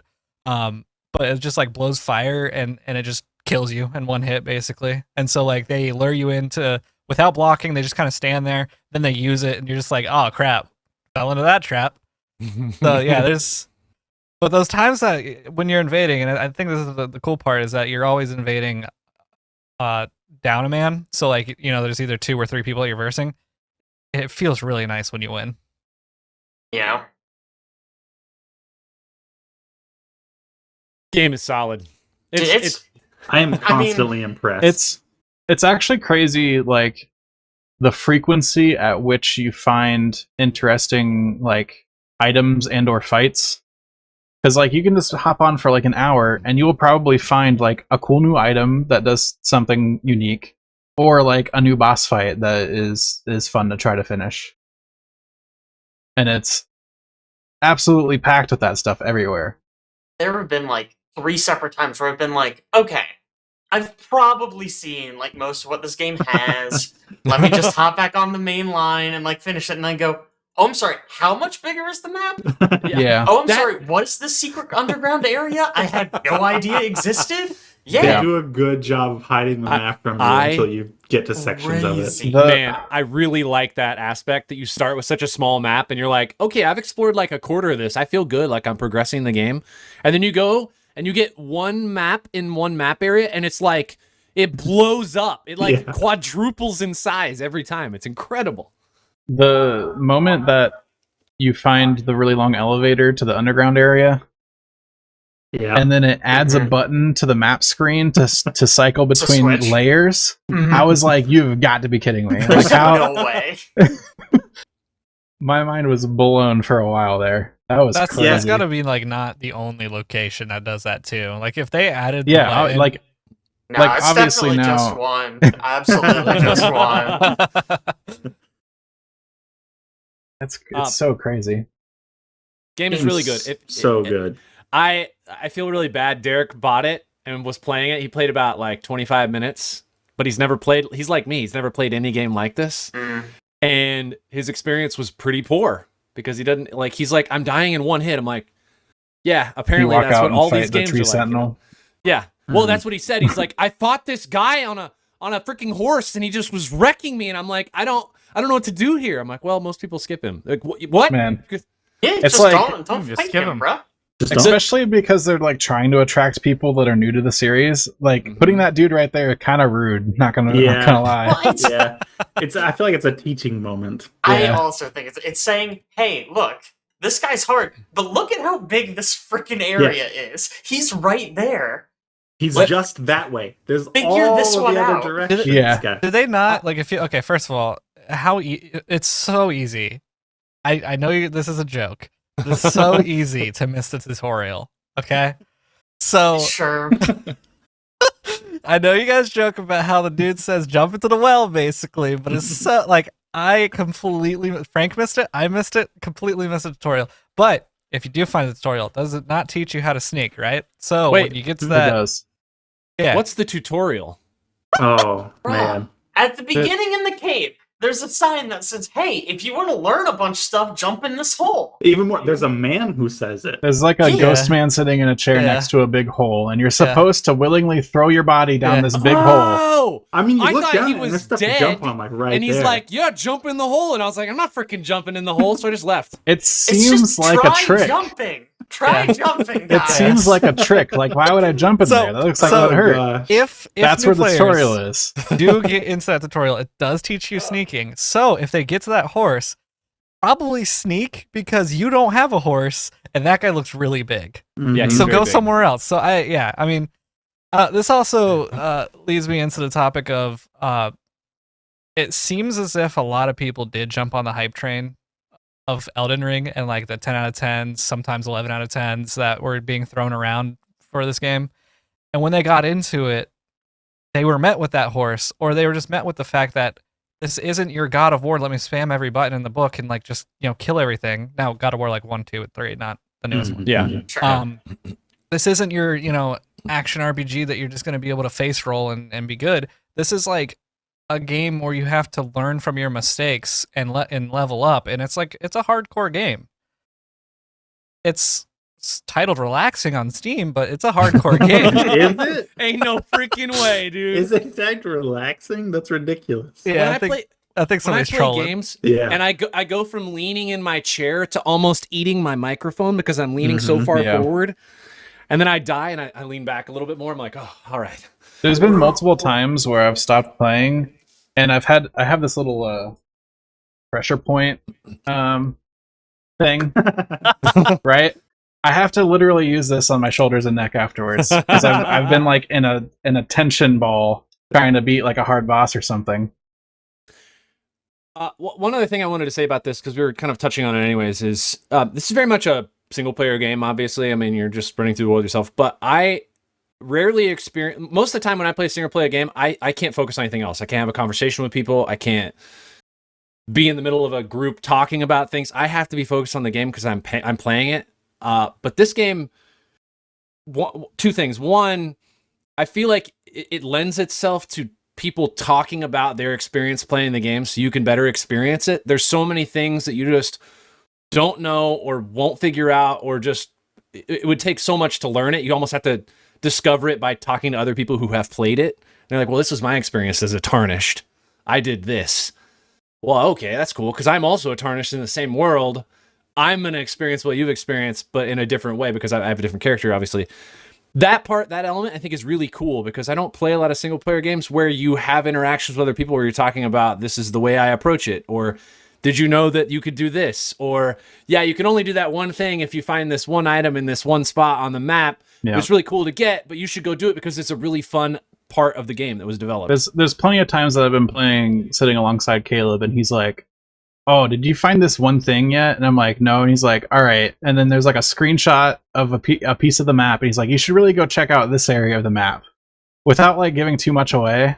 And I still get to discover it myself, but also I'm like being led by friends on like what and I get cool to hear parts. the reactions for those parts. It's great. And then there's also like a bunch of like really niche mechanics. Like we discovered a tip somewhere that like if you throw the rainbow stones off of cliffs, if they break, that means like you can't jump and live. But if they survive and glow, that means that you can survive the fall. It's also like their frequency of sound, right? As they drop, the higher frequency they go, the more damage you're going to take. Yeah, I think that's correct. And then like other things, like very specific things that I've discovered that we're putting in like a bunch of tips in our Discord channel now for Elden Ring. And things like, I figured out if you put the no skill ash on a shield, that means that you can use the skill from your primary weapon. Because I didn't understand why you would ever want no skill. Like at least like have something available to use. But that's cool. I discovered if you're specifically using a curved sword, and during a heavy attack, a charged heavy attack, you tap the B button, and during the backswing, you will do like a faint backflip out of the animation when it completes. Like so hyper specific, tiny mechanical things that you're just like, yeah. The Soul series in general tends to kind of obfuscate stuff like that. Mm-hmm. And also, like NPC interactions are really obtuse sometimes. Yeah. But that's I feel like there's no journal or quest log or anything, so you just have to like remember who you talk to for what. And I get this open world 100+ hour game. You got to remember a lot of stuff. I get the sense that most From Software games are very obfuscated in terms of like some basic mechanics. I remember when I first started playing Bloodborne, I'm like, I don't know how to equip a weapon. And I know that sounds stupid, but I don't play those games. So for me, it was like, how do I navigate to that menu? For me in this game, it was, how do I navigate to my quick menu? You know, when you hold Y and then you I'm like, how do I get over there? Oh wait, I just need to press the button when you're in this menu to get to this, so I can add something to it. I do think if there is one complaint about the game, like one thing that like isn't as polished as it could be, it is definitely, if you're like a longtime Soulsborne player, sure, you're gonna know exactly how to use the UI. New players, it's not a great user experience. No, that is true. They've never been good at UI design. Yeah. Yeah. All right, well, I guess tune back in 2 weeks when we all have 100 hours in this game and we can talk about what our experience was with the final ending of it. I don't know, maybe. We should Probably probably 100 hours. Probably 100 hours. We'll all finish it.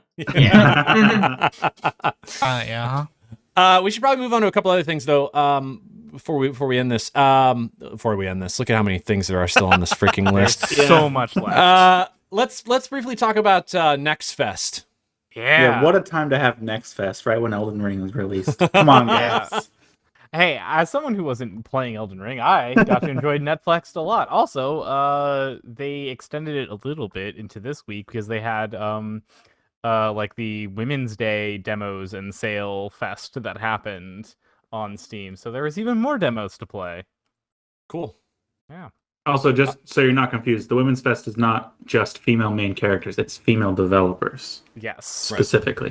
Which was very interesting because there was a lot of games that I was like, oh, hey, I didn't know that this game was made by a like female dev team, but it makes sense. And that's why I like it so much.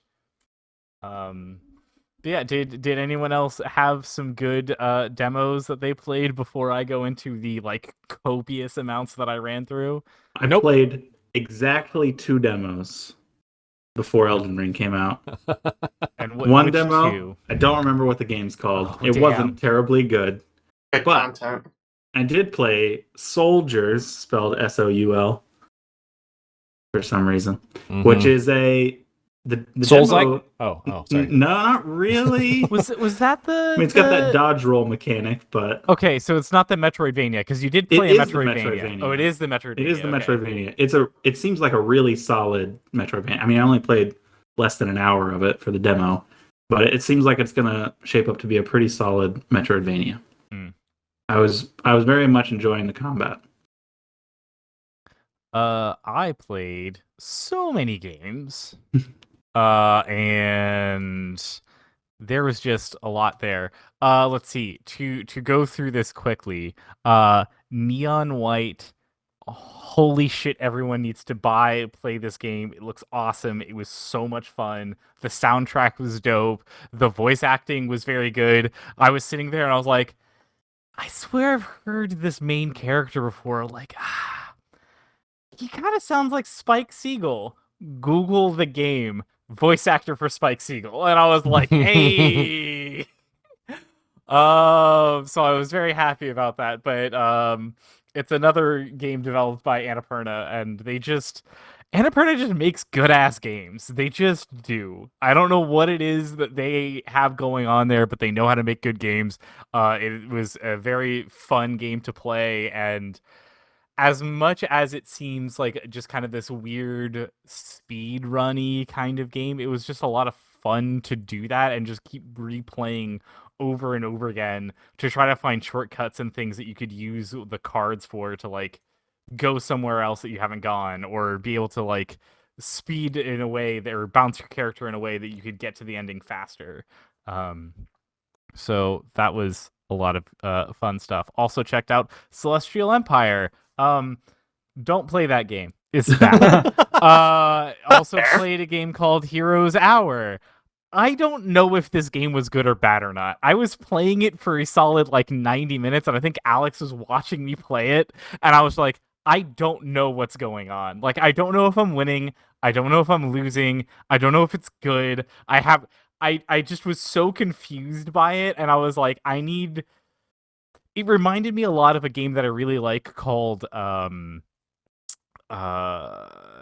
of the Realm 2, because a lot of these things were like you'd build an army and you'd walk the army around the map, and then when the armies would fight, you'd break out into having like all of these people, and it kind of turns a little more RTS rather than just having like a one person walking up and down around the map kind of thing.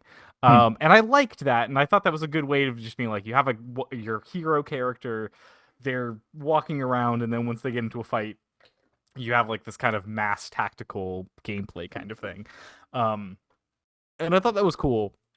But I just thought there was so much other shit going on in the game that I was just constantly confused what the fuck was going on. I watched some of it. It was a lot. There was a lot happening at all times, basically.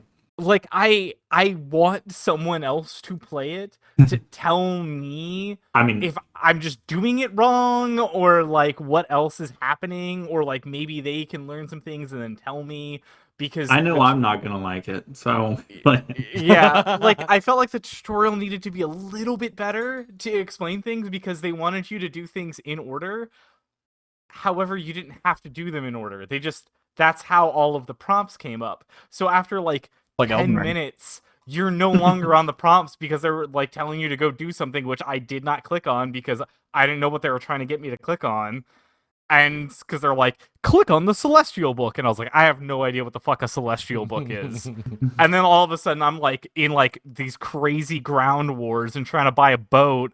And I don't know what the fuck is going on because the tutorial stopped like 10 minutes ago for me to explain what any of this shit was. So I don't know. I thought the tutorial could have been a little bit better, but it seemed very interesting. And I want to give it more time, or at least have someone explain that game to me better, because I thought it was interesting. What is the name of that game? Hero's Hour. Okay. I also played the game called Battle Cry of Freedom, and Frank, where the fuck is Frank? Frank, play this game. This is your game. Like the second I started playing it, I was like, this is a Frank game. But I also had a lot of fun with it.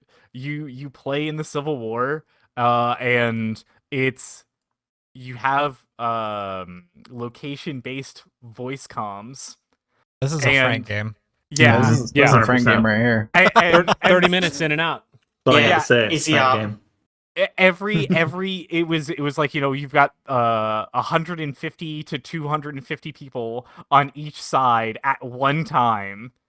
And so you just have this massive army, and like you could just sit in the back and like get a cannon and set it up and like start trying to do ranges and try to figure out how long you need your timer on your cannonball and like where you're gonna aim it and at what trajectory and what your arch is. And so like I'm sitting there just like trying to be like some regular frontline person. Meanwhile, I'm walking by and I hear these guys being like, yeah, just adjust that about 2 clicks to the north and set the timer for about 5 seconds less. And I was like, what the fuck are these guys doing? And then I just see the kill feed, and just all of a sudden just like 10 kills by whoever's on the cannons, and I'm like, what the fuck? Like, this is insane. And like, honestly, I had such a good time playing this game. It was because you're using weapons from the Civil War, you would like fire a bullet and then you would hit the reload button, and then you're just sitting there for a solid like 30 seconds while reloading, which sounds like Napoleonic Wars. Which seems like boring as fuck, but it's intense. I weirdly had fun with this game because of the fact that like there was a slight element of roleplay in it. Like, it seemed very fun, especially when you had lobbies of people that were, like, into it, that were like, all right, we're gonna line up, everybody reload, get ready, okay, and at the count of 3, we're gonna all stand up and fire a volley. And so you just, like, would walk by or be part of it, and just like you'd have somebody who's like a drummer that's just sitting there drumming, and then the second they stop drumming, everyone would stand up and just fire. And I was like, this is fucking cool. Like, the graphics are not that good, the sound design I feel like leaves something to be desired, but just like the having that level of a community in that game, I think that's the coolest part of those types of games, is getting into the roleplay bit of it. I was playing Napoleonic Wars one time, and I joined a line to be like infantry lineman, and the guy that was commanding us had us all line up, and we were on like the French team, and he was speaking in French, and he's like, I'm gonna give you guys a crash course in French words that you need to know, and he taught us like the French words for like reload and fire and take aim and like all that kind of stuff. That's ridiculous. Because that's the way he wanted to issue the orders to us. Well, I mean, I was the other nice thing is that it's also, and I don't know about your Napoleonic Wars. Napoleonic Wars. Sorry, Yeah. thank you. I don't know if that, but this was also had like the voice chat was also cross team when you got near people. Oh yeah, Which yeah. was very fun because like you could just be like, "Get back here, you rebel scum!" and then you just start like stabbing them in the Yeah. chest. I Or don't think something like Napoleonic that. Wars is like that. But like it was really funny because I had this moment that I was playing a game type that you had X amount of like your team had X amount of lives, or you specifically had like I think 5 lives or something like that. And I was running out of lives, and so this guy like crested over this hill, and I see him, and I press the button to drop my gun and throw my hands in the air, and I start yelling over my comms. I'm like, I surrender. And so he's like, okay, cool, come with me. And so I just like, he just escorted me back to his camp. And like, I just had my hands up through the entire thing. And he's like, yelling at people that are coming towards me. He's like, he's good. He's with me. Like, he surrendered. He's safe. Like, don't do anything to him. And so like, people would then just leave me alone. And this guy just escorted me back to his camp. And so then I just like, sat by the all of the camps have like banjos and like whatever random stuff to like play some instruments or whatever. So I just sat there playing the banjo because I surrendered, and I was like, now. yeah, and I was like, thank you for taking me away from this terrible war, sir. And like he was like, yeah, you know, it's a terrible thing fighting your brother. And I was like, I know. And I just had this entire like heart to heart with this random dude who took me prisoner, and I was like, that's cool. The fact that I got to do that in this game, I was just like, yeah, I would love to play this game more. I would love to like if we did this for our extra life for like a 24-hour thing of just like, hey, for an hour we're gonna all get together and we'll be a squad and we'll like run through this or something like that. I have a question for you all because I feel like this is just like the Civil War version of Hell Let Loose. And I want to know if that's true because I kind of want to play Hell Let Loose after playing this. I was like, this was fun. What other games are like this? I think your description sounds much more in touch with like the roleplay elements and stuff like that. Hell Let Loose actually, I think, gets more into like the mechanics of trying to be tactical and actually trying to like have gunfights and win the game. As weird as that sounds. Yeah. Because the game that you're talking about, I feel like the experience is what you go for, not trying to like win. Whereas like Hell Let Loose is like you don't go for the 30-second reload time and Right. sitting there and then you fire and you miss and then you reload again. Like it is not exactly very active, action-packed gameplay. Hell Let right? Loose is like way more of a shooter, I think. Yeah. Still So think that it's was great. that was a neat game that I really liked out of it. I still think Neon White was like way the fuck better, but other things that That I game looks played, sick. other things I played Food Truck Simulator, Heck yeah. which was fine. It was like you were allowed to drive around the place, and it felt like a really bad GTA. And then when you were actually like making the food, it felt like a really bad Overcooked. And I was like, if this was a mini game inside of GTA, I wouldn't be upset. Like I would fuck around with this or something like that. If this was like in GTA 6, and be like, yeah, I'd like run a food truck for an hour or two. But like as Invoking the name of standalone GTA game, 6, that's crazy. Yeah. Hey, we talked about Portal 3 earlier. It's even more That's fun true. to They said they're developing. They announced they are yeah, for developing sure. it. do. They Yeah, did whatever. confirm it is being developed. But yeah, like as far as a standalone game, I was kind of disappointed with Food Truck Simulator. I also was kind of disappointed with I Am Your President, mainly because I was impeached on my first day of office. Yeah, sounds about right. Caught Yeah. that. What did you do? Okay, so Did you put children to work?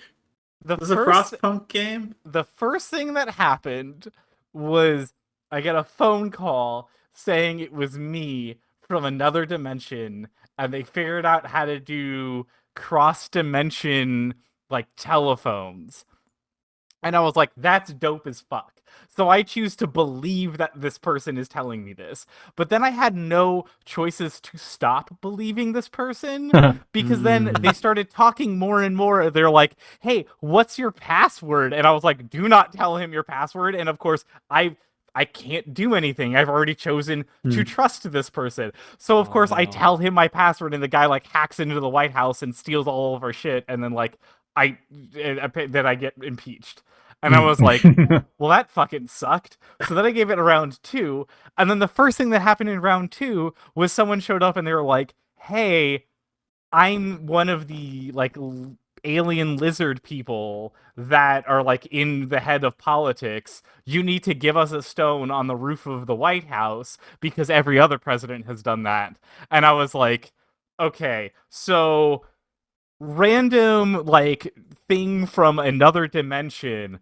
Obviously, I should have realized that that person was lying and have no fun in this game because this is quote-unquote realistic.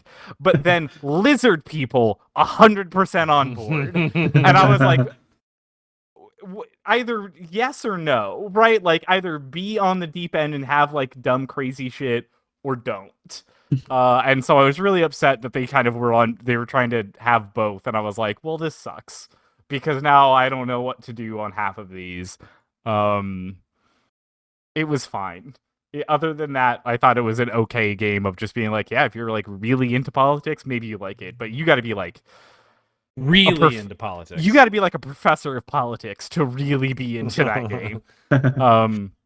So that was fine. I did KO the Kangaroo. That game looked not great. It looked. My note here says it's more like KO the Kinga Snooze.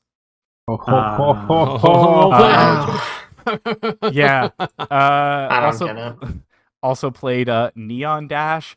That game was a fun little dash game of like racing and stuff. I really liked it. I thought it was neat. I'm gonna be excited for when that one comes out. It's just I liked that it had,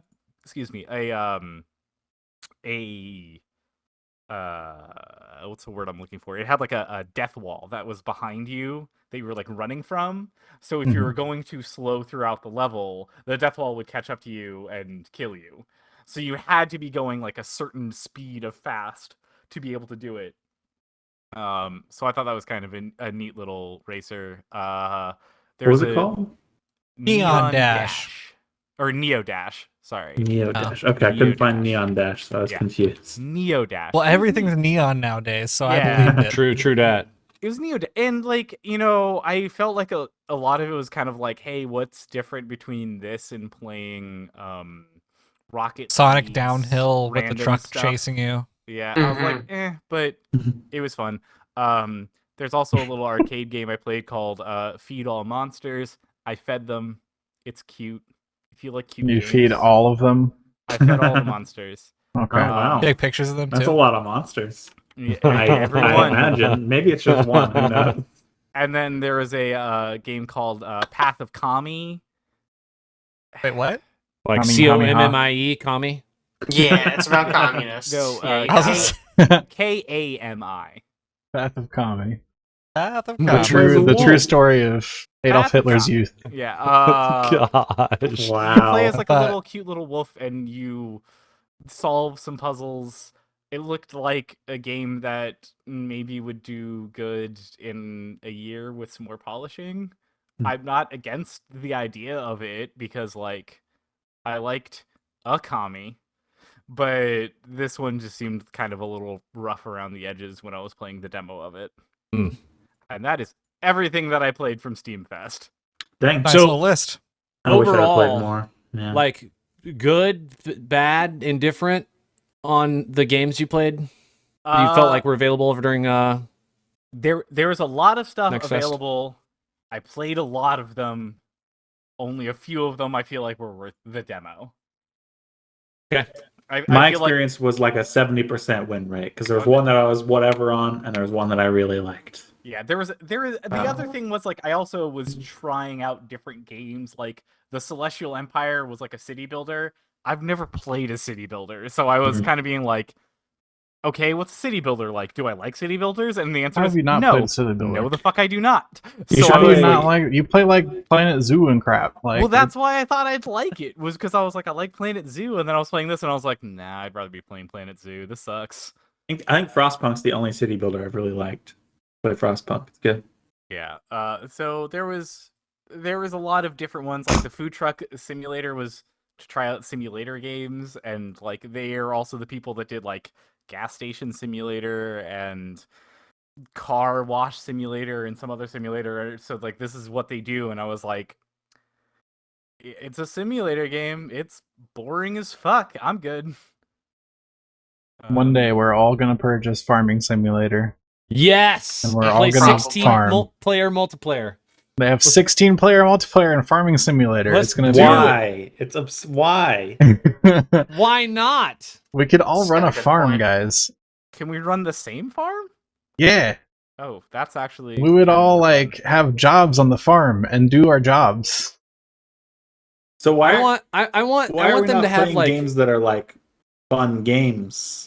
Why are we playing games that are jobs? That sounds Well, I want not a like version- what I want. I want a version of that where it's like Yellowstone, like it's like ranch simulator where we can have 16-player ranch simulator. One of us can play the actual guy who runs the ranch, and everybody else can just play cowboys. This would be great. Mm. well, you see, I saw Caleb, that sentence going a I different direction. feel like we needed to we need to have more games that are play to earn. What is it? The fucking Mhm. No, you and got not it. play to have NFTs. fun. NFTs. Yeah, who plays to have fun? So outdated, so boring. Yeah, Man, no, we okay. gotta play to earn our game. Can There's we? a certain segment of the gamer population, Owen, that only cares about contributing to Yeah. like the game, not having fun with Obviously. it. Yep. Can we just say a podcast a while ago, maybe like 4 weeks ago, Alex and I were talking about NFT games, video games that were being developed on NFT platform where like everything was, individual NFT. And one of the ones we looked up had, I don't even know how long the development cycle was, but right now they have a marketplace where you can buy and sell stuff for real money. And all that content that you're buying and selling will be available in the game when it is released in the future. Uh-oh. Like That's people are buying like, Unspecified date. yeah, unspecified date. That People are sounds like- fishy. Yeah, you think? You get a People are nice JPEG of the thing you Yeah. bought. for Here's now. a JPEG of the starship you're gonna buy. Which, by the way, how much were like the ships? Do you remember offhand? There were some things that were like $60,000 Okay, I thought from what so. I could tell. Like real money. Wild.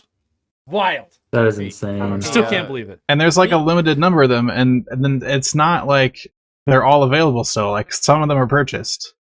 Speaking of What a ruckus. unspecified release dates, how about that that Overwatch 2 that's never gonna come out? Nice Dang. transition. I like the transition, but Don't pull. An I was Alex gonna here, say, speaking of NFTs, okay? I mentioned this earlier. This reminded me of it. CEO of Fortnite, Epic Games, liked and followed a famous NFT creator. No. And so it is no. rumored No. that Fortnite will sometime in the future have NFTs. The last thing I Literally need every is time a developer announces that they're partnering with NFTs, they get huge backlash. Yeah. Who still so thinks it's a nobody good wants decision? But the Fortnite community is largely Nat- very young. Yeah. but that's my So problem. Is the easily last thing that I convinced. want Yeah, is a easy bunch to of fucking exploit. 14-year-old Exploit, tech that's better. bros. Yeah. Also, here's the deal. Honestly, when it comes to Fortnite, I feel like they could literally do anything. Anything. Like anything. And because of the unique building that people are drawn to, like shooting and building, I don't think Fortnite is going anywhere. I Like, don't think it is. ever. I think you're right. You're Well, it's- probably it's- right. It is going somewhere. It's going to the metaverse. Yeah, So- exactly. Yeah. So talking about the metaverse, let's talk about other things that are going to be in the metaverse. One of which is Overwatch 2, if it inevitably comes out. Beta signups are open right now, so if you want to go play You can go sign up like I did, which took all of about 5 seconds because I clicked 2 buttons and I was signed up. I heard multiple people were waiting like nice. an hour. Yeah, It was, An hour and a half of me just hitting the refresh button in my meeting, just being like, God damn it. I was in the made middle of original playing Elden content. Ring. Yeah. I was in the middle of playing Elden Ring. Alex walks by me and goes, "Hey, you need to sign up for the Overwatch beta." I was like, "All right, hold on. Let me get somewhere I can hide." I go over by a catapult, go over to the website. 5 seconds later, all right, I'm good. Damn it. For what it's worth, this is only PvP. There's no Yes. PvE in it. Yeah, so Be you know aware of that. Overwatch 1? Oh, it's like that. Mm-hmm. It's Also- basically the same. Did you notice the fact that the character and half of those maps are things that they've had developed for how many years now? Because it's the stuff that they had for BlizzCon when they announced Overwatch 2, 3 years ago? Well, they're only going to show those early alpha assets. You got to wait for the actual game, okay, Yeah, Owen? which I think that actual game may release, I don't know, 3-4 years from now. It's a tough life. Probably with over there, NFTs. okay? It cannot possibly Within take 3 or 4 more years. Yeah, right. I don't know, man. I'm not having a lot of faith in their dev cycle, especially since they announced the fact that they are going to split up the release of the PvP and the PvE of the game. Then I was like, Yeah. so what I you're imagine- telling me is that you probably don't have a lot of PvP or PvE stuff done. And I you need more imagine we time to work get on that. this closed beta in April. Yeah. Slowly, that adds more people over time. At some point, probably around holiday, we get like a semi-soft launch where anybody that wants to get into it can and play the PvP part. Yep. And then like holiday 2023, we get PvE maybe. That sounds roughly what I would also Hang on. guess. Wasn't the but- point of Overwatch 2 the PvE stuff? Yes, you Yes. are correct, Caleb. No, Caleb. It was to pay for the PvP again. Correct. You But- misunderstand. The thing is like you won't have to buy Overwatch 2 until they launch that PvE stuff probably. That is probably Yeah. true. I That's probably hope true. that's the case because like the thing is that like with Halo, like I refuse to pay for Halo until they finish making it an actual game. Yeah. Once they do that, I will gladly give them my money and I will gladly play that like way more often. But the fact that it's just like basically a multiplayer that's in beta and everything else is unfinished, like the campaign still has a bunch of fucking bugs, so there's no co-op, no forage, like there's only 6 maps in the multiplayer, and they're like, oh yeah, we're gonna get on that more like later. Okay, cool, I'll buy the game later when you've actually finished making it, and I feel the same way about Overwatch right now, of just being like, okay, cool, so like maybe we'll get an update to the Overwatch multiplayer, you know, sometime by the end of the year. That's neat. I'm still not going to gravitate towards it and like really start playing it until they get their shit together I mean, and actually make the PvE. To be fair, I'm still kind of excited because like what I've wanted from Overwatch for a while now is just something new. Content. More content. Anything. Yeah. Yeah, and so like this will shake things up. It will add a new character. It's gonna go to the 5v5 stuff instead of 6v6. All the character reworks are gonna be in there, so that's kind of exciting. You know, how will single tank gameplay work out? We'll get to figure all that stuff out. I'm so excited. I'm not. I am. That's if any of us actually get into the closed beta, because Correct. Yeah. you know. Correct. If you haven't signed up yet, go to their website, sign up. Maybe you'll get in. Probably not, but maybe. At this point, it's probably easier, right? Well, No, I I'm mean, saying maybe you would actually get into Yeah. the closed beta. Oh, sure. not You can get in- sign up. Yeah. just no, because you can definitely sign up sign doesn't mean up. you get in. doesn't mean you're in. Yeah. Yeah. No, that's fair. I'm pretty sure I signed up for the closed alpha of Due Process like 7 times. And Alex, who signed up way after me, got in before I did somehow. I even signed up as like media. I signed up as the Horizon being media to review it. First for of all, I didn't sign up way after you. I think we both signed up at PAX when we found the game. lies. You know what the problem is? They probably Googled us and they were like, oh no. These guys are Not too interested big. then. Not these These guys- guys. Too big for us. We need smaller review teams. Absolutely. Other games with updates. Let's talk about New World for a second. A couple updates from that, Chad. Yeah, I'll be brief here. I know the last time we talked about New World, I think I closed out with saying like I'm pretty much done with it, and for the time being at least. And I didn't like the expertise update that they did, where basically you have to get to a specific gear score with the drops that you find to actually use weapons at that level. So like say chest piece drops at 560, but I have a chest piece at 600 because I bought it off the market. It will be 560 until I get my gear score for that chest piece up to 600. So it's a really interesting way that they're handling the gear score system, eye level system, whatever you want to call that system, where you can't use things until you have that gear score. So with that, it really didn't interest me to run the elite runs where you're just basically going around with like 30 people face mashing like mobs that have no mechanics to try to find those gear score drops. They changed that around January, which I actually kind of went under the radar because I pretty much wasn't watching for the updates at this point. They made tuning orbs, which are the things that you get into each dungeon. You can buy those at the faction shops, and so they're actually relatively cheap. Faction is not that hard to farm. You just do a couple faction missions, and boom, you have enough tokens to do so. If I'm not mistaken, I could be wrong here. You can also buy them on the marketplace. So like you buy them from the faction shop, throw it onto the marketplace to where you don't even have to use it. And so players can sell it to different players. So tuning orbs are an option. You can now spam dungeons if you want, which is really, really cool. You can buy them once a day from the faction shop. So that was in January. And then I caught Asmongold playing a new expedition, which is what their dungeons are called. And he was going over a couple of the changes that are coming out in March. And one is that they're removing open world collision. So if you've ever been like running around with your teammate and your guys are like fighting a mob, and then you like run into each other, you wouldn't ghost through each other like most MMOs. So they changed that. You can now do that. You only need one person to go to a dungeon to queue up. You don't need the 3 to summon the party of 5, which is really cool. You can now open your inventory while moving, which they separately added a mechanic where when you're in combat, you can't change weapons or your skills around. So I think that's what they were trying to avoid when you open your inventory, you just stood still. But they changed that, which is pretty cool. Adding a blunderbuss, it's a new weapon. There's various weapon balances, which is kind of cool. Outpost rush, which is the PvP section. War and invasions can all be queued while you're running around the open world. You do not have to travel to a town to queue up for any of those. You can, this is for like starting and people who are new and stuff like that. You can choose a weapon on the beach rather than just starting with the sword. You get to choose what you start with, so you can start leveling that up like right out the gate. Fast travel is actually capped to 20 Azoth.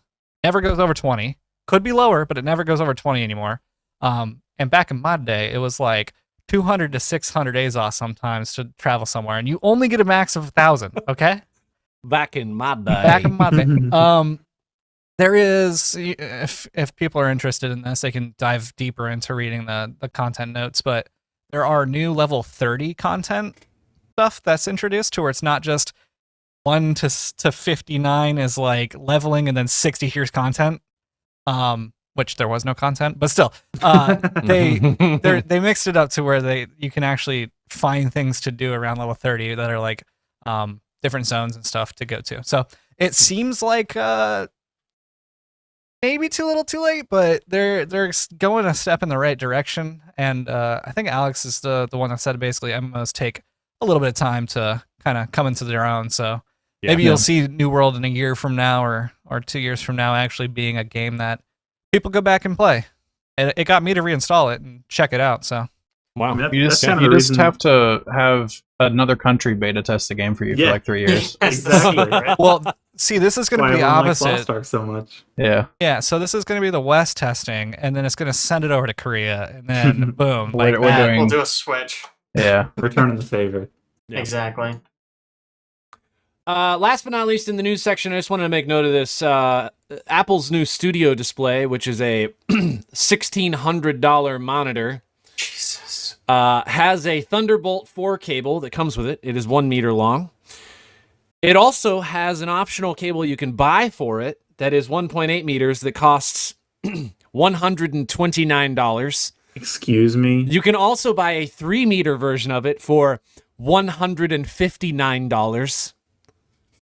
Everybody wants to know how Apple is, like a $1 trillion company, has just bukus of cash laying around.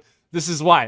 That cable probably costs like $7 to make. Yeah. I honestly Yeah. thought you were gonna say higher. I'm actually surprised it's as cheap It's as so it is. affordable. That should say more to you Yeah. than me telling you an outrageous price for a cable. Yeah. Yeah. Also, it's That's a absurd. Thunderbolt 4 cable. Are those even on the market yet, or is this like the first? Because that might be some I of don't why know. it's so expensive. Thunderbolt probably why 4, I it's so think, is expensive. not. It must be like brand new. Yeah, otherwise you get a third-party one for like $15, right? Oh, Yeah. Thunderbolt stuff in general is very expensive, though, so that Apple kind of stuff tracks. in general. Yeah. Well, Thunderbolt's Intel standard, I think. I think he's just saying Apple products. Oh, sure, yeah. Yeah, that's what I meant. Last but not least, let's talk real quick. Gunpowder Milkshake. Yeah. Has anyone else watched Gunpowder Milkshake? No, I sir. have no idea what No. you're talking about. Hey, so there's this movie on Netflix called Gunpowder Milkshake. It came out a couple of months ago, but I've been sleeping on it, and I finally watched it the other day. Everyone should go watch it. It's really fucking good. It's like from start to finish, I was like, wow, this is a really awesome movie. It's very simple in its concept, but it's very fun. It's basically Karen Gillan is an assassin in this like crazy bright painted fucking like movie of her being an assassin and killing a bunch of people, and like it's weirdly funny, and I think it like really does a very good job of being on this edge of kind of bizarre, kind of funny, and kind of gory as far as a movie goes. And I was like, yeah, this is like weirdly good. It seemed like a fun indie film, but then when you look at the cast, you're like, wait, these are all like really prominent and good actors. Like this isn't just like some small thing that somebody did and like threw into a festival somewhere. It's got Siri in it. It does have Siri in it. Literally, she shows up as the first character, and I'm staring at her for like 10 minutes, and I was like, why is she familiar? Why do I know who this person is? And it's like, oh, it's Siri. That's why. But yeah, I would recommend people watching that. It's good. It's a very fun movie. All right, let me end this podcast with just a quick question. All right, the other day, Alex and I were talking about watching a movie, and he says to me, "You know what I want to do? I want to watch the top 250 movies off of IMDb's top 250 movie list." I've had this thought before. And I said, one night? Wait. I said, all right, this seems cool. All right, yeah. Maybe let's do it. Let's start with the first movie, Shawshank Redemption. He goes, Can't start with the first movie. No. I want to start at number 250 Yes. and work my correct way order. up. That is the correct order. That Yeah. is wrong. Do you know how long it would take you to watch all 250 movies? We would be doing this for years. You know how often they would change? Exactly. You would Yeah, add that's the other more problem. movies in the 250 section now? You'd have to come up with a system for changes. But also, I don't understand the argument of, do you know how long it would take? Because it would take the same amount of time Yeah, but to watch them in the eventually- other order. Yeah, but when you guys eventually die, decide, we're past all the good ones, we'll stop now. Right. Yeah. Because at some point they may just not be good anymore, or at some point, we may just not be watching them anymore. and on your deathbed, you can say, "Yeah, I watched 110, and Exactly. I couldn't get to the others." I watched 160 through 250 or 140 through 250 of the top 250 movies. No. I disagree. Though we start at 250. Yeah, you start at 250. I'm with Alex on this. I think you start in the middle and you work your way both ways. You like Ooh, bounce back and forth. that might Or- be a solution. It's I think it's it's a pretty large undertaking to do it in the first place. You'd have to Yeah. be Oh, yeah. down to watch them. But then once you decide to do that, you don't watch the number one movie first. Like, Yeah, you 'cause don't then read a top everything 10 list from from the thereafter best gets thing to bad. the worst thing on the list. All right. I mean, a lot of lists. lists do go Then- that way, unfortunately. What Let's we should do have one done. quick Google search, real quick. Wait, but what we should have done when you moved to Kansas City, Alex, is made a list of the top 250 restaurants and then worked our way from the bottom up. And Q39 would have been at the top, and we'd have just never experienced. That's how we should have done it. A lot of restaurants. I mean, I'm with Alex on this. I think I agree that it would take forever. Gurren But I Lagann think has that is the correct 27 way to do it. episodes. We are on what, 15, and still haven't progressed? Yeah, I think we're on episode. And you guys want to 14 watch of 250 Steingate movies? also. No. This is I was just 22 wanting to minutes watch- long, and we I was couldn't wanting even to do watch this. A movie, and he goes, I'm thinking about watching all of the top 250 movies on IMDb. Let's start at the bottom. This guy. I feel like solo, it's doable. I feel like with a group, it's like, hey, what's your It gets schedule hard. look like? It gets hard. It gets hard. What gets me agreeing. Oh, to you don't want to 250, play Dungeons I and would Dragons not do anymore that. because I'm the GM. I get it. You know? Well, what if you did it like a book club? You know, like just being like, hey, you have a week or We're doing whatever. 250 weeks. No, of not this? not do 250. Yeah, that seems like way too long. One That's a long time. One Yeah, week, that seems like it's 250 long. movies. That's what, more than 5 years. You just have to watch Yeah. a movie a night, and you just Yeah, do it for the easy. year. Well, I was thinking like maybe do a thing of like, hey, here's a week, watch 2 or 3 movies that week or something, and so that way you're. or 3 movies. Look, here's the thing. You're doing Have you this for seen- content. You have to quit your job, and this Yeah. is your new job. Owen, do you know Caleb's schedule? There's no way he could fit in 2 or 3 movies in a week. Okay, maybe Caleb's not part of He that could. group, but I Alex and already I said can I'm not fucking doing do that. 250. I'll start watching Do you from not top think- down and decide when I quit. But I Do you watch not think 250. Caleb would watch 6 hours of television in a week? Maybe, but this is I like do that, extra and I on do- top of that. I do watch movies in sections if I need to. It doesn't bother me a bit. I'm just saying is I feel like that Alex's would face. allow you to be you'd be able to get into people's schedules more often because you wouldn't be trying to do it at the same exact time. You'd have like some sort of a deadline of being like, hey, watch these 5 movies by X amount of time, and then you have a group of people that you can talk to it about of just being like, hey, I Yeah. also watched those 5 movies of the IMDb Turn it into a stuff. discussion group Here's- instead yeah, of this like is a yeah, watch This is it good. at the What same I time thought about situation. We're gonna rebrand, relaunch, Expanding Horizons, and it's gonna be we have one movie you have to watch every other week, and then we'll talk about it at each podcast. Yeah, there we go. 10 years of So, movies. 10 years of movies, baby. I do have to say, before I found out about Caleb watching movies in sections, it was just like a thing that just like you watch the whole movie. Like, and then I heard about Yeah. that, and I was like, that's not a bad idea. Yeah, we both do it. You find a good split, and you're just like, I'll Like- pause here. Yeah. Worth it. The only Sometimes you gotta take a acceptable break. movie to watch in sections is the really long version of Justice League. because it has Because it has literal breaks. Wait, No, speaking of Justice wait, League, wait. Can you watch the duel that way too then? Could I watch the first section of the duel, the first third, and then it gets to the black screen where it's like, from what's-his-face's perspective? I'd be like, all right, I'm gonna watch this tomorrow. Yeah, why not? So, okay, so anything that has a black cut screen with some text. Anything that has like a Yeah. literal, Any like, film this is that the end of cuts. this section. Yeah. All right, 1917 Which is gonna you be can't really do hard Star to do Wars this in, because but- Star Wars doesn't cut it. It swipes. It doesn't wait. Aw, swipe You transition. can never do Oh, Star yeah. Wars. Yeah. so speaking I'm of gonna play Justice God League, of War in one go too now. Yeah. I went and saw Batman in theaters. Yeah. Oh, It was good. yeah. That's what we have too much in the podcast already, but like it was Yeah. good. Okay. All right. I do All want to right. watch that at some point. Alex It was and I good. are going to watch it next week. We'll see Also, what it's like. the- Maybe Caleb?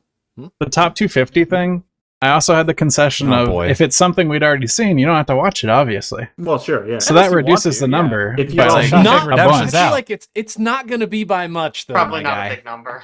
The fact mean, that you have probably never up to, like, seen. 50. Wait. Here's the other thing. When we were talking about these movies, we were going through the top 10 list, and Alex is like, "I've never seen Shawshank Redemption. I've never seen The Godfather Part 1. I've Yep, never seen The same. Godfather Part 3. Same. I've never seen 12 Angry Men. I've It's a never lot of the seen." stuff seen that's that one. older. Okay, Yeah. they're not that old. Those are pretty old. It's all before my Right. time, dude. Sure, 12 Angry Godfathers Men are- is like from the fucking 60s, Yeah. my dude. Yeah, 12, yeah. 12 Angry Old. Men is from 1956 or I've seen something. that one. Okay, yeah, It's a I've good one. seen that one, but that one is old as hell. I haven't seen Shawshank Redemption. It came out in '94. I was 3. Oh, it's so good. Oh.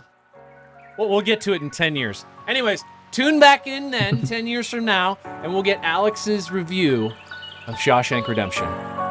Thanks so much for joining us, and we'll catch you Mark next it on time. your calendars. 10 years from now.